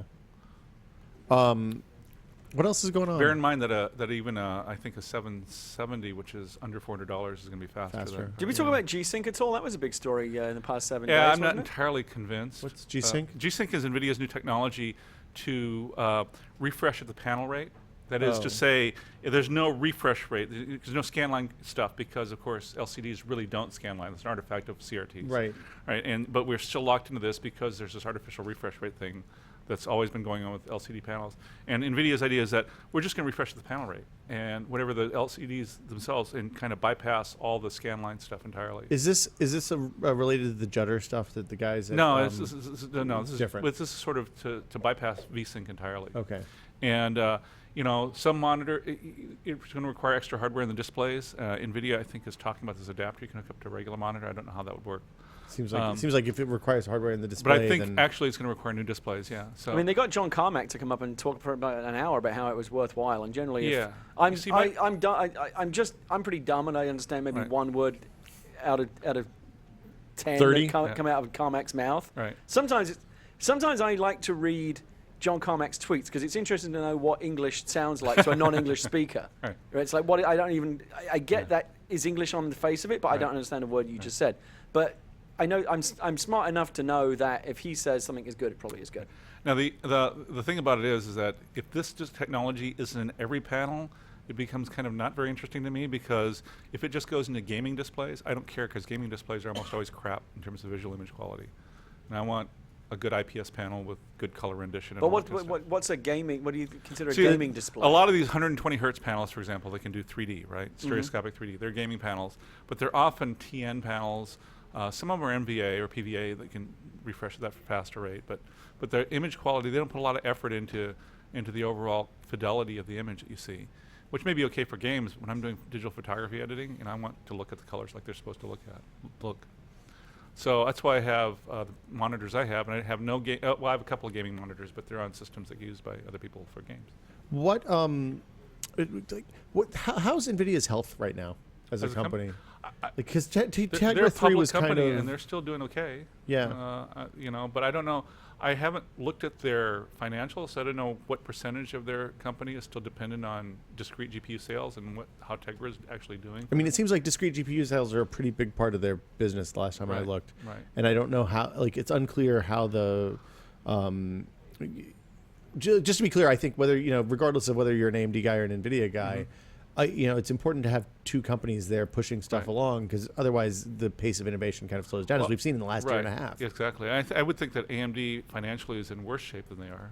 Well, except for now they at least have two console or three console right. deals. That'll make them some money. Yeah. I think NVIDIA, if based on comments that Jensen Huang, the CEO, had made earlier, they were really hoping Surface RT would do well, and of course it didn't. Right. So because it had Tegra 3 in it.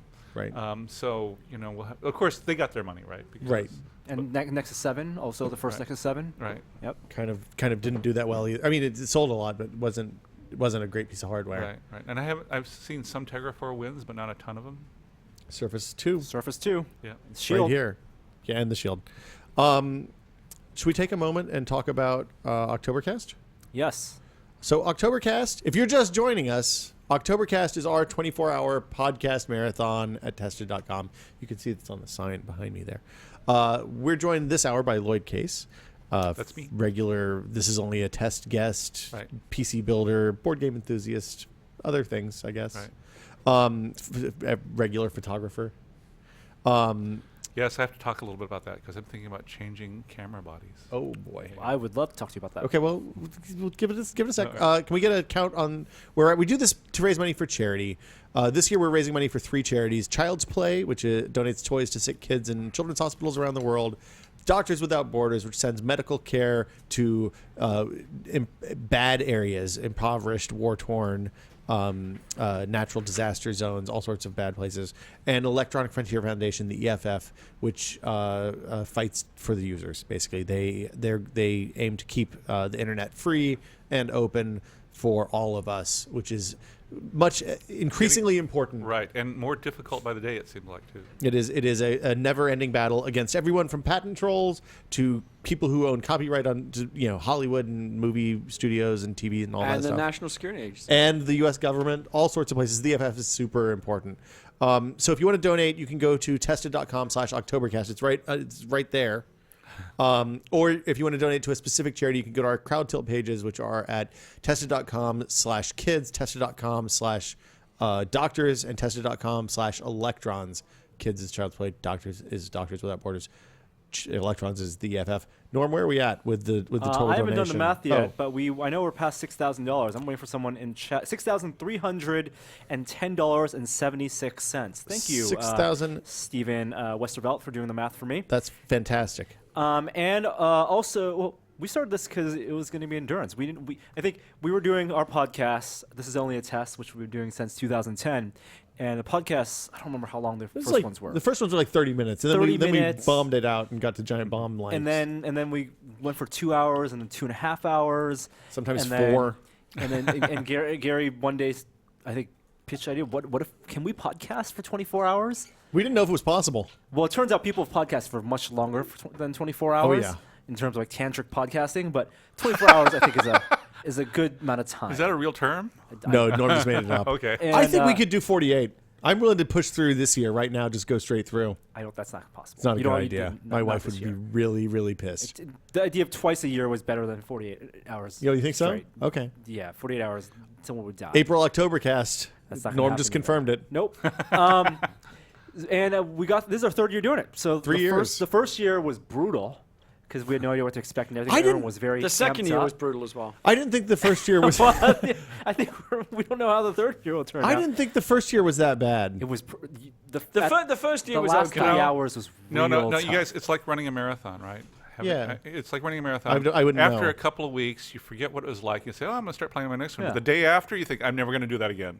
That's how I feel about going to Vegas. Yeah, that seems And, about and right. so there's like super marathons, and so like other super endurance They're ultra podcasts. marathons. Yes, but those people are in a Ultramarathons? different those So, people like, are in a different league entirely. We get through Wait. 24 hours of podcasting. We're like, oh, we can do another The Octobercast right first now. one was a little bit easier because we were in the old Giant Barn Whiskey Media offices where there was a constant stream of people. The second one we were kind of like more out on our own. Yeah, this office was And- brand new last Yeah. year. We And just plus, moved in starting time. at 6 We didn't have o'clock frames. was a bad idea. Yeah. It was just you a and Norm had a terrible It's idea. not, see how I made the point of not There's an saying who was to extended blame. I just said conversation. it was a bad idea. There was an extended conversation. Not Do you know about- who's wrong, Gary? You guys. It's not about who's wrong? Who's wrong. Never will. That's exactly right. It's not about who was wrong. It's just that it was wrong. Yes. So this year, I think, starting at noon makes more sense. But I'm still fully prepared for the second half of this to be It's like a utter marathon, misery. though. It's not the second half. It's the last 4 hours. The last 4 hours, well, I didn't even make it to the end last time because my kid was sick. And it was almost a relief to get out of here. Yeah, we didn't want to say anything because your kid was actually sick. I had a good excuse. But we didn't want to pull the ripcord. My wife says, yes, Will always wants to be right. I just got a text. Hard to Hi, argue- Gina. hard So to argue with congratulations, that. Norm. But it's fun in retrospect. Like maybe not actually during the podcast. What I like about it is that we get to come and see all of our friends. It's a nice time to catch up with people that won't see as often as we should, and find out what's going on with everybody. Yeah. So that's And introduce Oktobercast. people who maybe Yeah. don't watch us regularly to our carousel of guests. I just got a text from my daughter Elizabeth, who's watching, by the way. Oh, excellent. I sent her an email this morning, but I apologize for not being able to. I'll talk to her next week. All right. Things are a little crazy. Well, right I now. mean, there's no rush. I just wanted to set up the intros. Yeah. So photography. Oh, also Yes. with battery check. I've been running a battery rundown on the Surface 2. Okay. It's a 16% right now, 5.5 hours in. That's about what Anand figured out, too. So it'll be about That's 6 not so bad. hours. And No, what no, do you- but this is not the Pro. This is just the 2. Oh, okay. Yeah. Oh, this is the RT version. is the That RT. it should be longer than that, then. It should, but I'm also doing like It's still there are Windows. a lot of tabs and stuff open. Do you think this second generation of Surface is going to be more successful than the first one? I don't... You mean the RT version? No. Well, either. But I mean, I guess you can put. I think both the in Pro together. actually has been doing okay for what it is, and it's probably going to do a little better this time around because it's got Haswell. But even with Haswell, I mean, I read the Power article in Non-Tech. He was all over Twitter talking about the lack of power endurance of the Surface. What was Pro. weird in his review, and Wes did a story about this on the site, just gathering all the power because we don't have a Pro 2.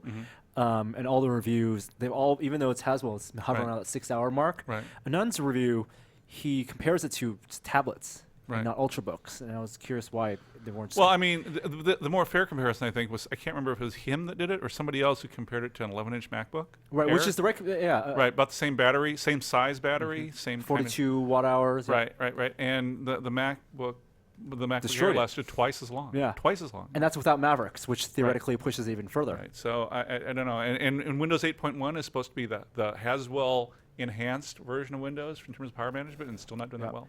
They talked a lot about battery life at that Surface event. Mhm. The engineers were there talking about low-level stuff, stuff in the BIOS that they were tweaking. Right. And Windows 7 and 8 have had battery optimizations for the longest time. Right. Like in terms of the timer coalescing and that stuff. Yep. So It's a little photography. disappointing. Yeah. Are you changing from Nikon to Canon? I'm not. You're switching sides? I haven't decided yet. No. It's not even that. It's Oh, not even okay. that. I'm looking very longingly at the OMD EM1. This Olympus. Yeah, Olympus, yes. Wow. Yeah, Micro Four EM1.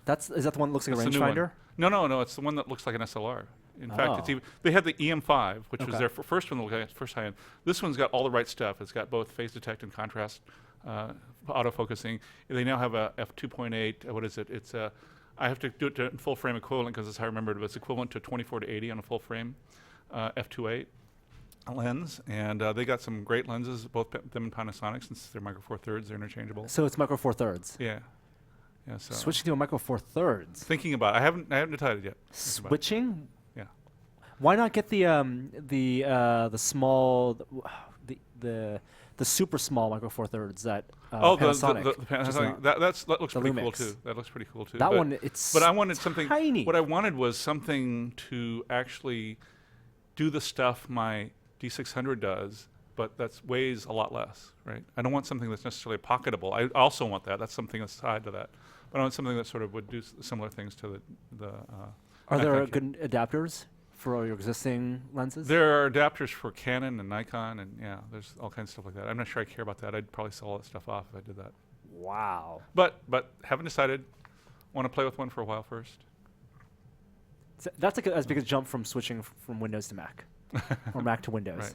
That's it's a bigger jump in a sense than switching from Nikon to Canon, I think. Do you have a lot of glass? I have a fair amount. Okay. But in my efforts to make things lighter, and because I don't shoot indoor sports anymore, I sort of unloaded my 7200 f2.8 and got a 7200 f4, which is about half the weight. Yeah. Is that kind of tech polarization, that tribalism happen in the camera world as well? Absolutely. You go Oh, on yeah. camera forums Whoa. like, fuck The camera you, you're a world Nikon inventors. whore. Dude, the camera world Well- was doing it since the SLRs of the 60s. They just I didn't have an think- internet yet. Yeah. I want to go to angry camera people forums. That sounds awesome. You should. I'm That gonna would be I'm gonna create a perfect. bunch of accounts and just troll camera my people. Oh yes, it's really great. So when the D800 came out, Yeah. the first 36 megapixel SLR, I was reading the Nikon forums, right? And actually, I was reading the Canon forums. It's really hilarious. All the Nikon users showed up and trolled all the. It was just Awesome. amazing. It's That so sounds- polarizing, and it is a lot of like just justifying, validating your own purchases. Yeah. Because it's mostly the same. Right. The glass is pretty much equal, and slight differences here and there. Right. And just staggered It releases. all really amounts to, it's kind of like Mac versus Windows in the sense of the one you grew up on is probably the one you're going to prefer Yeah. because you're just, the user interface is what you're used to. And they're very different between Canon and Nikon. It's so weird. I mean, it's true. Whether it be cameras or video games or any kind of whatever it may be. Like the difference between the products is like this, but the Right. difference between the users is like that. Well, the but main thing, that's the main thing that's sort of kind of making me hesitant. It's not the Micro Four Thirds stuff because I don't shoot low light fast sports anymore. So it's more like I got to learn all these controls all over again. And do I want to do that? Invest that time? Well, So, and with the glasses, I mean, with the cameras, it's so bad because like your investment in a body is relatively short. You might keep Right. that for a couple of years, 5 years. Right. But the glass can last for a lifetime. right. Yeah. And- yeah. Glass also lasting lifetime means it Both- doesn't depreciate. Right. in Both, value. both Canon and Nikon bodies can still run film. You know, lenses are made for the film. Yeah, SLR. I have film lenses that I put on my NEX using an adapter that works with a Canon, Nikon to NEX today. Right. I mean, it also means that you can, if you want to switch, selling that you wouldn't That's be true. losing a lot of money. Right. You could sell them off, and It's- someone would buy them up immediately. Right. Well, if you bought smart glass, if you bought good glass in the first place. Right. So when are you making the decision? I don't know yet. I'm just sort of just starting to tune on. I've been reading all the specs and all that kind of Or stuff. Loyd, you can go medium format. Go bigger? No, I'm Go trying bigger. to lighten my load Oh. here, Norm. I'm trying to Oh. lighten the load and still get I would equivalent go. I would performance. go up. Why not just get like one of the big, like the super point and shoots, like that Sony? What is it? The RX 100? Is that not enough? RX100 is a point and shoot, but you Yes, can't change that's not lenses. enough. But Yeah. you still want the ability to change lenses, Right. I mean, Okay. for example, what if I wanted to put 100 to 300 zoom on it, which is available for Micro Four Thirds, right? Right. That's a 200 to 600 equivalent for full frame SLR. They don't have that. There are ways point and shoot cameras that have those kind of lenses built into them. Yeah. But they sacrifice a lot in terms of image quality. Okay. So. Okay. Norm, how are I you? will. How are we doing over there? I'm good. No. I wanted to know about the money. The money. The money. The money. By the way, I would just like to point out I'm that the Skylar White of this. I'd just like to point This out that operation. the reaction to Space Space Rocks Rocks. Uh-huh. in the forums and in the chat is much more positive than anything you had to offer. Well, I So haven't think that- invented any. I think we'll just let the Wow. market decide. I don't know what this picture is. It's a but great name too, Space Rocks, because it's a true I statement. thought it was Space Miner. Was what you're going to call Space it? Rocks. Space Rocks. I think Space I think we're Rocks. calling it Space Rocks now. Okay. Well, there Or we maybe go. Space Miners. I mean, we're still these things can be changed. Space Miner sounds like a CD. I haven't even built the prototype yet. Okay, so I let's- got to find 100 things that look I like can. rocks. Find somebody who has a gravel driveway. You can have the prototype immediately. Go was out like- behind the grocery store, get a piece of cardboard. It's You're like when done. DC Comics sold kids Kryptonite, which Really? is the best and worst idea of the Silver Age. What actually was it? So it was A just rock? rocks painted green, glow in the Ah. dark green. But the idea was that in the comic book, 'cause it would be the mail order, Superman is entrusting you, the reader, with the only thing that could kill him. Right. So you're supposed to hide it from his enemy Really? for a small handling, and it was free with a small handling fee of So $5. $5? So what is this that you handed me? That is our original logo. That's the original tested logo, Testicles. It's been bronzed. He's etched out of copper. It looks Copper vaguely sheet. Cthulhian. Well, he's a little. I mean, he's happy though. He's got googly eyes. Oh, okay. So one of our users made those and sent them in to us to give to Oktobercast guests. So, Oh, okay. Yeah. Thank you. So let's play a board game because Gary has expressed interest in board games in the past. Space Rocks? No, not Space Rocks right now, but maybe later. Existing games. We're going to talk about existing games. here. Right. And I tried a couple of things with mixed results. Like I think we had fun playing Dominion. We did. Okay, I feel like that went pretty Dominion, well. Dominion was is that still game my, where Dominion's that- still my where when- favorite game. Ticket to Ride was a debacle. That was pure Really? misery. There's a game that we all hated. That's considered the go-to gateway game. We played with 5 people, which may have been too Oh. many I hated because it was real slow. Yes, right. That's. I think Did maybe we do that on a Age- TNT one Oh, time? yeah. It was It miserable. was the worst TNT ever. I Yeah, know. it was horrible. I know. Everybody always said teach people to play German board games with Ticket to Ride because it's real easy to understand. It did not go well. Yeah. I was thinking maybe Age of Wonders might be a good thing to go because it's kind of fast and there's not Seven there's a little bit Wonders? of interaction. No, Age of Seven Wonders. Seven Wonders. Sorry, not Age of And Wonders. Age of Wonders is a PC game. Yeah, but that's important. The That's a the computer game. the problem with I've discovered from trying to teach Seven Wonders to people who are not board gamers, right, Mm-hmm. is that it's kind of alien to them because the whole idea of the drafting and the fact that you actually have a bunch of complex mechanics, which any of which can score the points for you, is kind of hard to wrap your head around if you haven't done that kind of a game for a while. Even I though hadn't just- thought about that. So I would say Seven Wonders is probably the second game you teach them, not the Well, he's first already one. played Dominion. Well, then it might be okay. Yeah.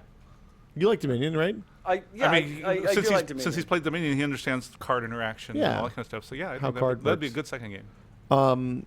We're at $6,617. Yeah. Thank you, Norman Chan. That's This fantastic. is a good second game.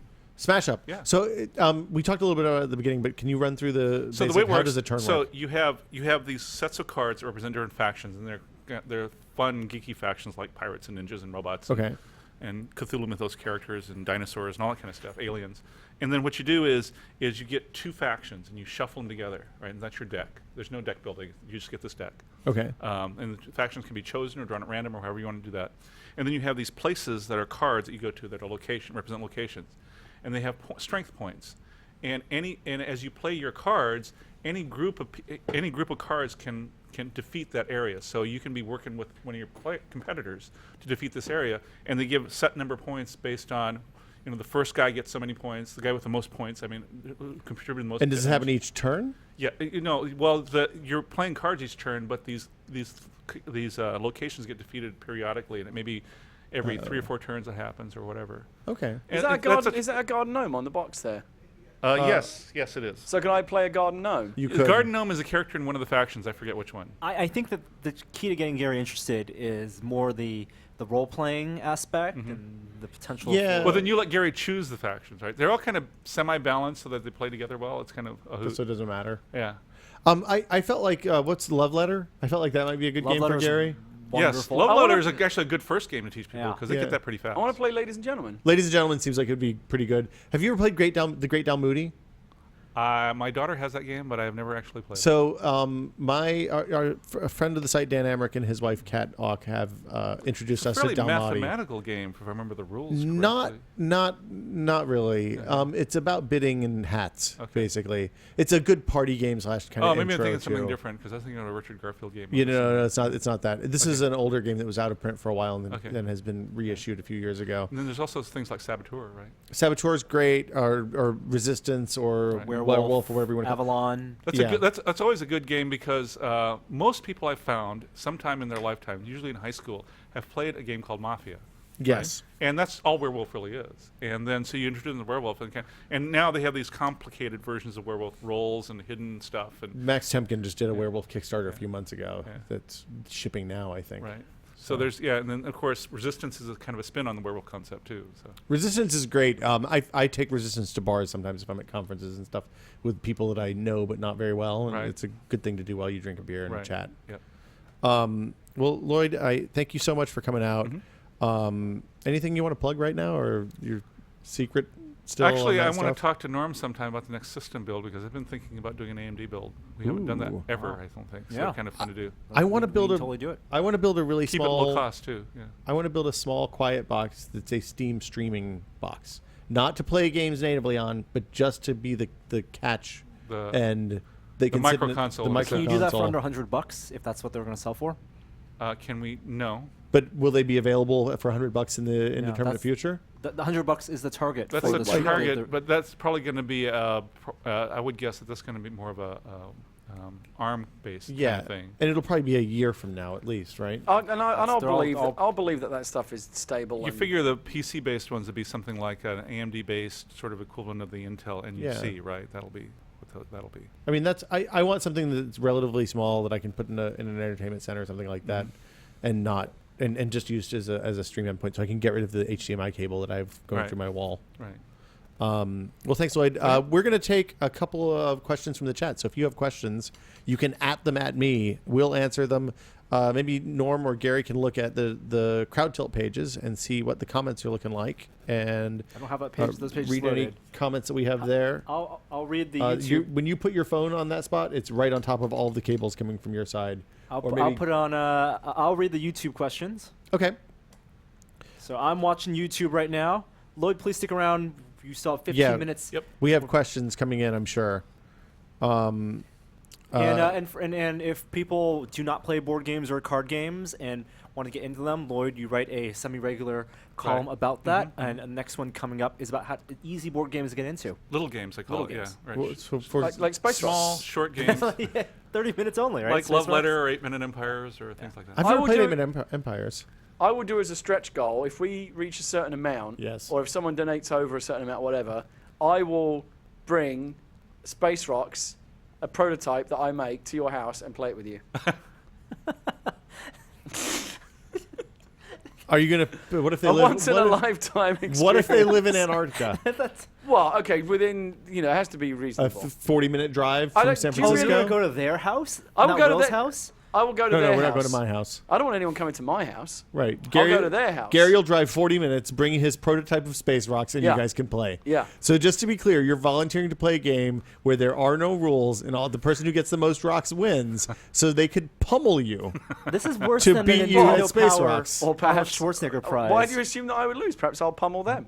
I'm pretty confident on this one. But what if it's like a 10-year-old kid that wins? Then it's all good. It's a bad idea either way, Will. Yeah, that's true. Fair enough. One way it's assault Think in battery, terms one of time it's being a legal victim. indemnification. Yeah, right. Tested.com does not support the Part Gary of- with a Space part Rocks of- giveaway. I need to look into the legalese of it. But Purely freelance. part of what might need to come into the game that I might need to include in the box. Yeah. Perhaps on the other side of the character You need a sheet. lawyer. Well, it's a legal waiver that would absolve all players It's like, from do you any know- do you know about- liability. Do you know about a game called Cash and Guns? Is it a real game or is Cash it and a Guns? No, it's a real game, and Okay. it comes with these foam guns, right? Uh-huh. And you're playing these gangsters. It's like, what's that movie where the gangsters are fighting over the loot at the very end? There's Heat? probably several movies. No, Pretty no. much all gangster Um, movies. Yeah, right. Yeah. Anyway, so there's points in the game where you're fighting over the loot, and you're actually pointing the physical foam gun at other people, and it creates an interesting dynamic. Even though it's a foam gun, Yeah. it's like people get very tense about this. Does it I mean, look like a real gun? Does it have an orange tip? No, no, it looks like a fake gun. It looks like a yellow foam gun. Doesn't even anything as realistic as that. I don't like having even fake guns pointed Yeah, at me. right, I mean, when we right. go to prop rooms and Norm starts waving around crazy rubber guns, it's very discomforting. Right. So. Okay, so I have a question for Loyd. That guy wants to know, what's the best time of year to buy PC hardware? Is there one? Best time of Is there like year? a season for PC hardware? I know. Everybody says Well, again, I guess it's a question related. I'm going to answer two different questions that are similar. One is Okay. in terms of getting new stuff, and in terms of getting the most cost-effective stuff. okay. New stuff, it's typically just before in the holiday season, right? Just after the back-to-school season in August, up to about December 1st, because that's when the manufacturers target their new stuff. And they roll stuff out so it's out for holiday right. and all So that. if you're looking for new bleeding edge stuff, that's probably the best time to Okay. look for it. Especially December for things like graphics cards and stuff like that. If you're looking for the best deals, you want to buy one generation back or one stepping down from the high end. Okay. So that's. That sounds good. And that's any time of the year. That's not just a certain. Norm, any questions from the YouTubes? I'm still waiting for a great question. You're waiting for the good one. Yeah. So we talked about your solar panels a few weeks ago on This Is Only a Test, but Mr. Pickles wants to know how that's working out for you. He remembers you doing something a long time ago Yes. on Tech TV. Right. I just realized this year, I think the article I wrote was it's 5 years I've had this solar array running. It's still running at roughly 90% of what the installation power was, so it's still doing pretty good. And you said you're not cleaning it off as religiously as you used to? No. In fact, it was really hilarious. I read this hilarious article, not intentionally hilarious, but I kind of got a chuckle out of this article. This guy's, I think it was in the New York Times business section, was guys trying to invent this device to clean solar panels, right? A robot to do that. Well, I mean, that's not out of the question. No, I think it's a Roomba good has a idea. gutter cleaning robot and a Why pool not? cleaning robot. Why not? Yeah. Right. At any rate, and I'm still getting, and when I do go up and clean the solar panels off in the summertime, I get 5% back. I can. Okay. It's measurable, but So- I don't. I mean, it's like. And what does that do to your electrical bill? Well, you're in a sunny place. Right. My electrical bill for all of last year was $660. Do you have Wow. electric heat? No, I have a gas Heat. Okay. But my gas bill monthly is like between $5 and $15. Yeah, depending on time of year. Jeebus, $600. Wow. The whole year. That's ridiculous. Someone in YouTube asked. And my, what- my dryer, my only thing gas is the furnace and the water heater. My Oh, your kitchen stuff is all electric? it's all electric because I have an induction stove, and then I've got my dryer is also electric. Wow. So That's crazy. Someone asked what that white panel is on the top left of our photo wall. Yeah. The white shot. Yeah. That is a closed-off window because behind this wall is A bar. San Francisco and the It's a bar. bar out there. We can occasionally hear music coming from the bar, from the patio. Yep. And there's a window there, and there's actually a window behind this poster here. This shiny poster. And it's been blocked off by the people who own this building. This poster is really cool.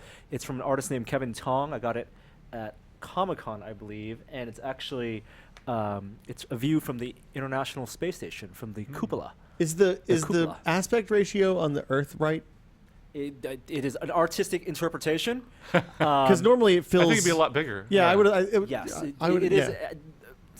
ISS is very close to Earth. Earth, you could not see, like It's grazing the atmosphere. One of my favorite, one of my images I have in my background, I have these background images in one folder that cycle through my PC, and one of them is of this woman scientist on the ISS. You may have seen this. Her hair's kind of floating around. She's looking out the window, and you can see the Earth in the background.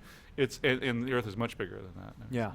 Or maybe it isn't. Maybe it's see- just a soundstage that they shoot it all on. Okay, conspiracy theories. No. Let's start. Did you guys see that video that Karen Nyberg released last week or earlier this week? It was latching on to the popularity of Gravity, and in one of the interviews, Sandra Bullock was talking about how when she was trained by astronauts how they behave on the ISS. Right. One of the things that caught her ear was the idea that because every little bit of movement and force could propel you. Right. Even the force of a hair Mm-hmm. pushing against the space, the wall of the ISS Right. could push you against the room. And Karen Nyberg demonstrated it, but it was a little disappointing because what she did was she plucked off her hair and she tightened it, so it was a taut piece of hair, and pushed it against the bar. And Well, but otherwise the strength of the hair is going yes, to. I thought collapse. I thought it was going to be the tensile strength of the hair, like pushing against I don't like the think pinpoint, but it that's wasn't that. It was just like hair. It was more a demonstration of But on Earth, that hair would just tensile, break, right? tensile strength. Where you wouldn't feel any. I don't think you Yeah. wouldn't feel much. Yeah. Yeah. Pretty- and Will is trying it with the microphone. No, really, I didn't get a hair. Yeah. I missed. Let's see. Should Dice wants to know if Lloyd's played the Pathfinder adventure card game. Yes, I have. What do you think about I it? don't own it. A friend of mine owns it, and he's wanted to buy it, so we let him buy it, and we played it. We've been playing it pretty regularly. It's actually quite fun. It is very text-heavy. It's kind of like the multiplayer version almost of a choose-your-own-adventure game, except that there's a little more interactivity and a little more stuff going on the table. It's cooperative. You basically visit these locations that are decks of cards with your character, and you have an ongoing. If you want to do that, you can have an ongoing character that you keep track of. With records. There's a miniature role-playing aspect to it. Is this something that they were talking about on Penny Arcade recently too? I think so. Or maybe No, Giant Bomb was talking about Maybe, I it. can't remember. Anyway, Somebody I it's follow on Twitter was gotten talking pretty about popular. Pathfinder. It's like, and you get sort of a mini role-playing game experience out of it, but it's also a kind of a fast cooperative card game. You play a session in like half hour, 45 minutes, but they have campaigns that last multiple sessions, so you can do that if you want. Oh, okay. Pretty neat. More questions from YouTube, Norm? Not really. I'll go look at the charity pages because we wanted to ask some questions from and there. also read out some comments. Ivor Edwards, who donated to Doctors Without Borders, says, "Thanks very much for these 24 hours of entertainment, guys. Keep up the good work." Is that your interpretation of? I didn't. his voice? I'm not doing accents. Daniel Akinbola says, "Always be testing, guys. Keep up the great work." I did that out of order, though. James R writes, "What's got 8 legs and writes prescriptions? A doctor puss." Really? Huh? That's where we are right now. We're not even 6 hours in. I We're getting there. That's not even a. No, never mind. yeah, I don't know what's going on there. Almost 1/4 done, guys. You're doing the thing with your phone again. It's not me. Someone's doing it. Whoever has their phone on them, throw it away. It's in my pocket. It's in my pocket. It was me. I apologize. I'm the bad guy. I am going to. So we need to do a little bit of housekeeping here in this transition period because it's 3-hour mark, Yes. which means if you are watching on archives, we're getting ready to throw you to the next archive. If you're watching live, don't go anywhere because we're going to switch over to the studio camera on the other side of that wall in just a sec while we stop the old stream and start the new stream up. This could be live stream exclusive content. Actually, it won't be, but I mean, maybe it could be. The podcast guys are going to lose like 2 seconds. Oh no. I know. It's terrible. So I'm going to do that right now. And then we'll welcome people back to Oktoberkast 2013 in just a minute. Loyd Case, thank you so much for coming by. My pleasure. Good to see Always you a guys. pleasure to have you, sir. You'll be back on This Is Only a Test soon. I'm sure. I know you guys are finishing up All right. now, so it's All right, good luck crazy. with the charity. Well, thank you, sir. Thank you. All right. And talk to you soon. Bye now. And thank you for bringing the giveaway. Yeah, so Smash Up. Courtesy of Lloyd, Smash Up the original Cthulhu set. And it says it's expansion, but he says it's standalone playable with 2 people. So we'll put that in the raffle with all the other awesome swag. I'm going to stop the old stream and restart the Zoom.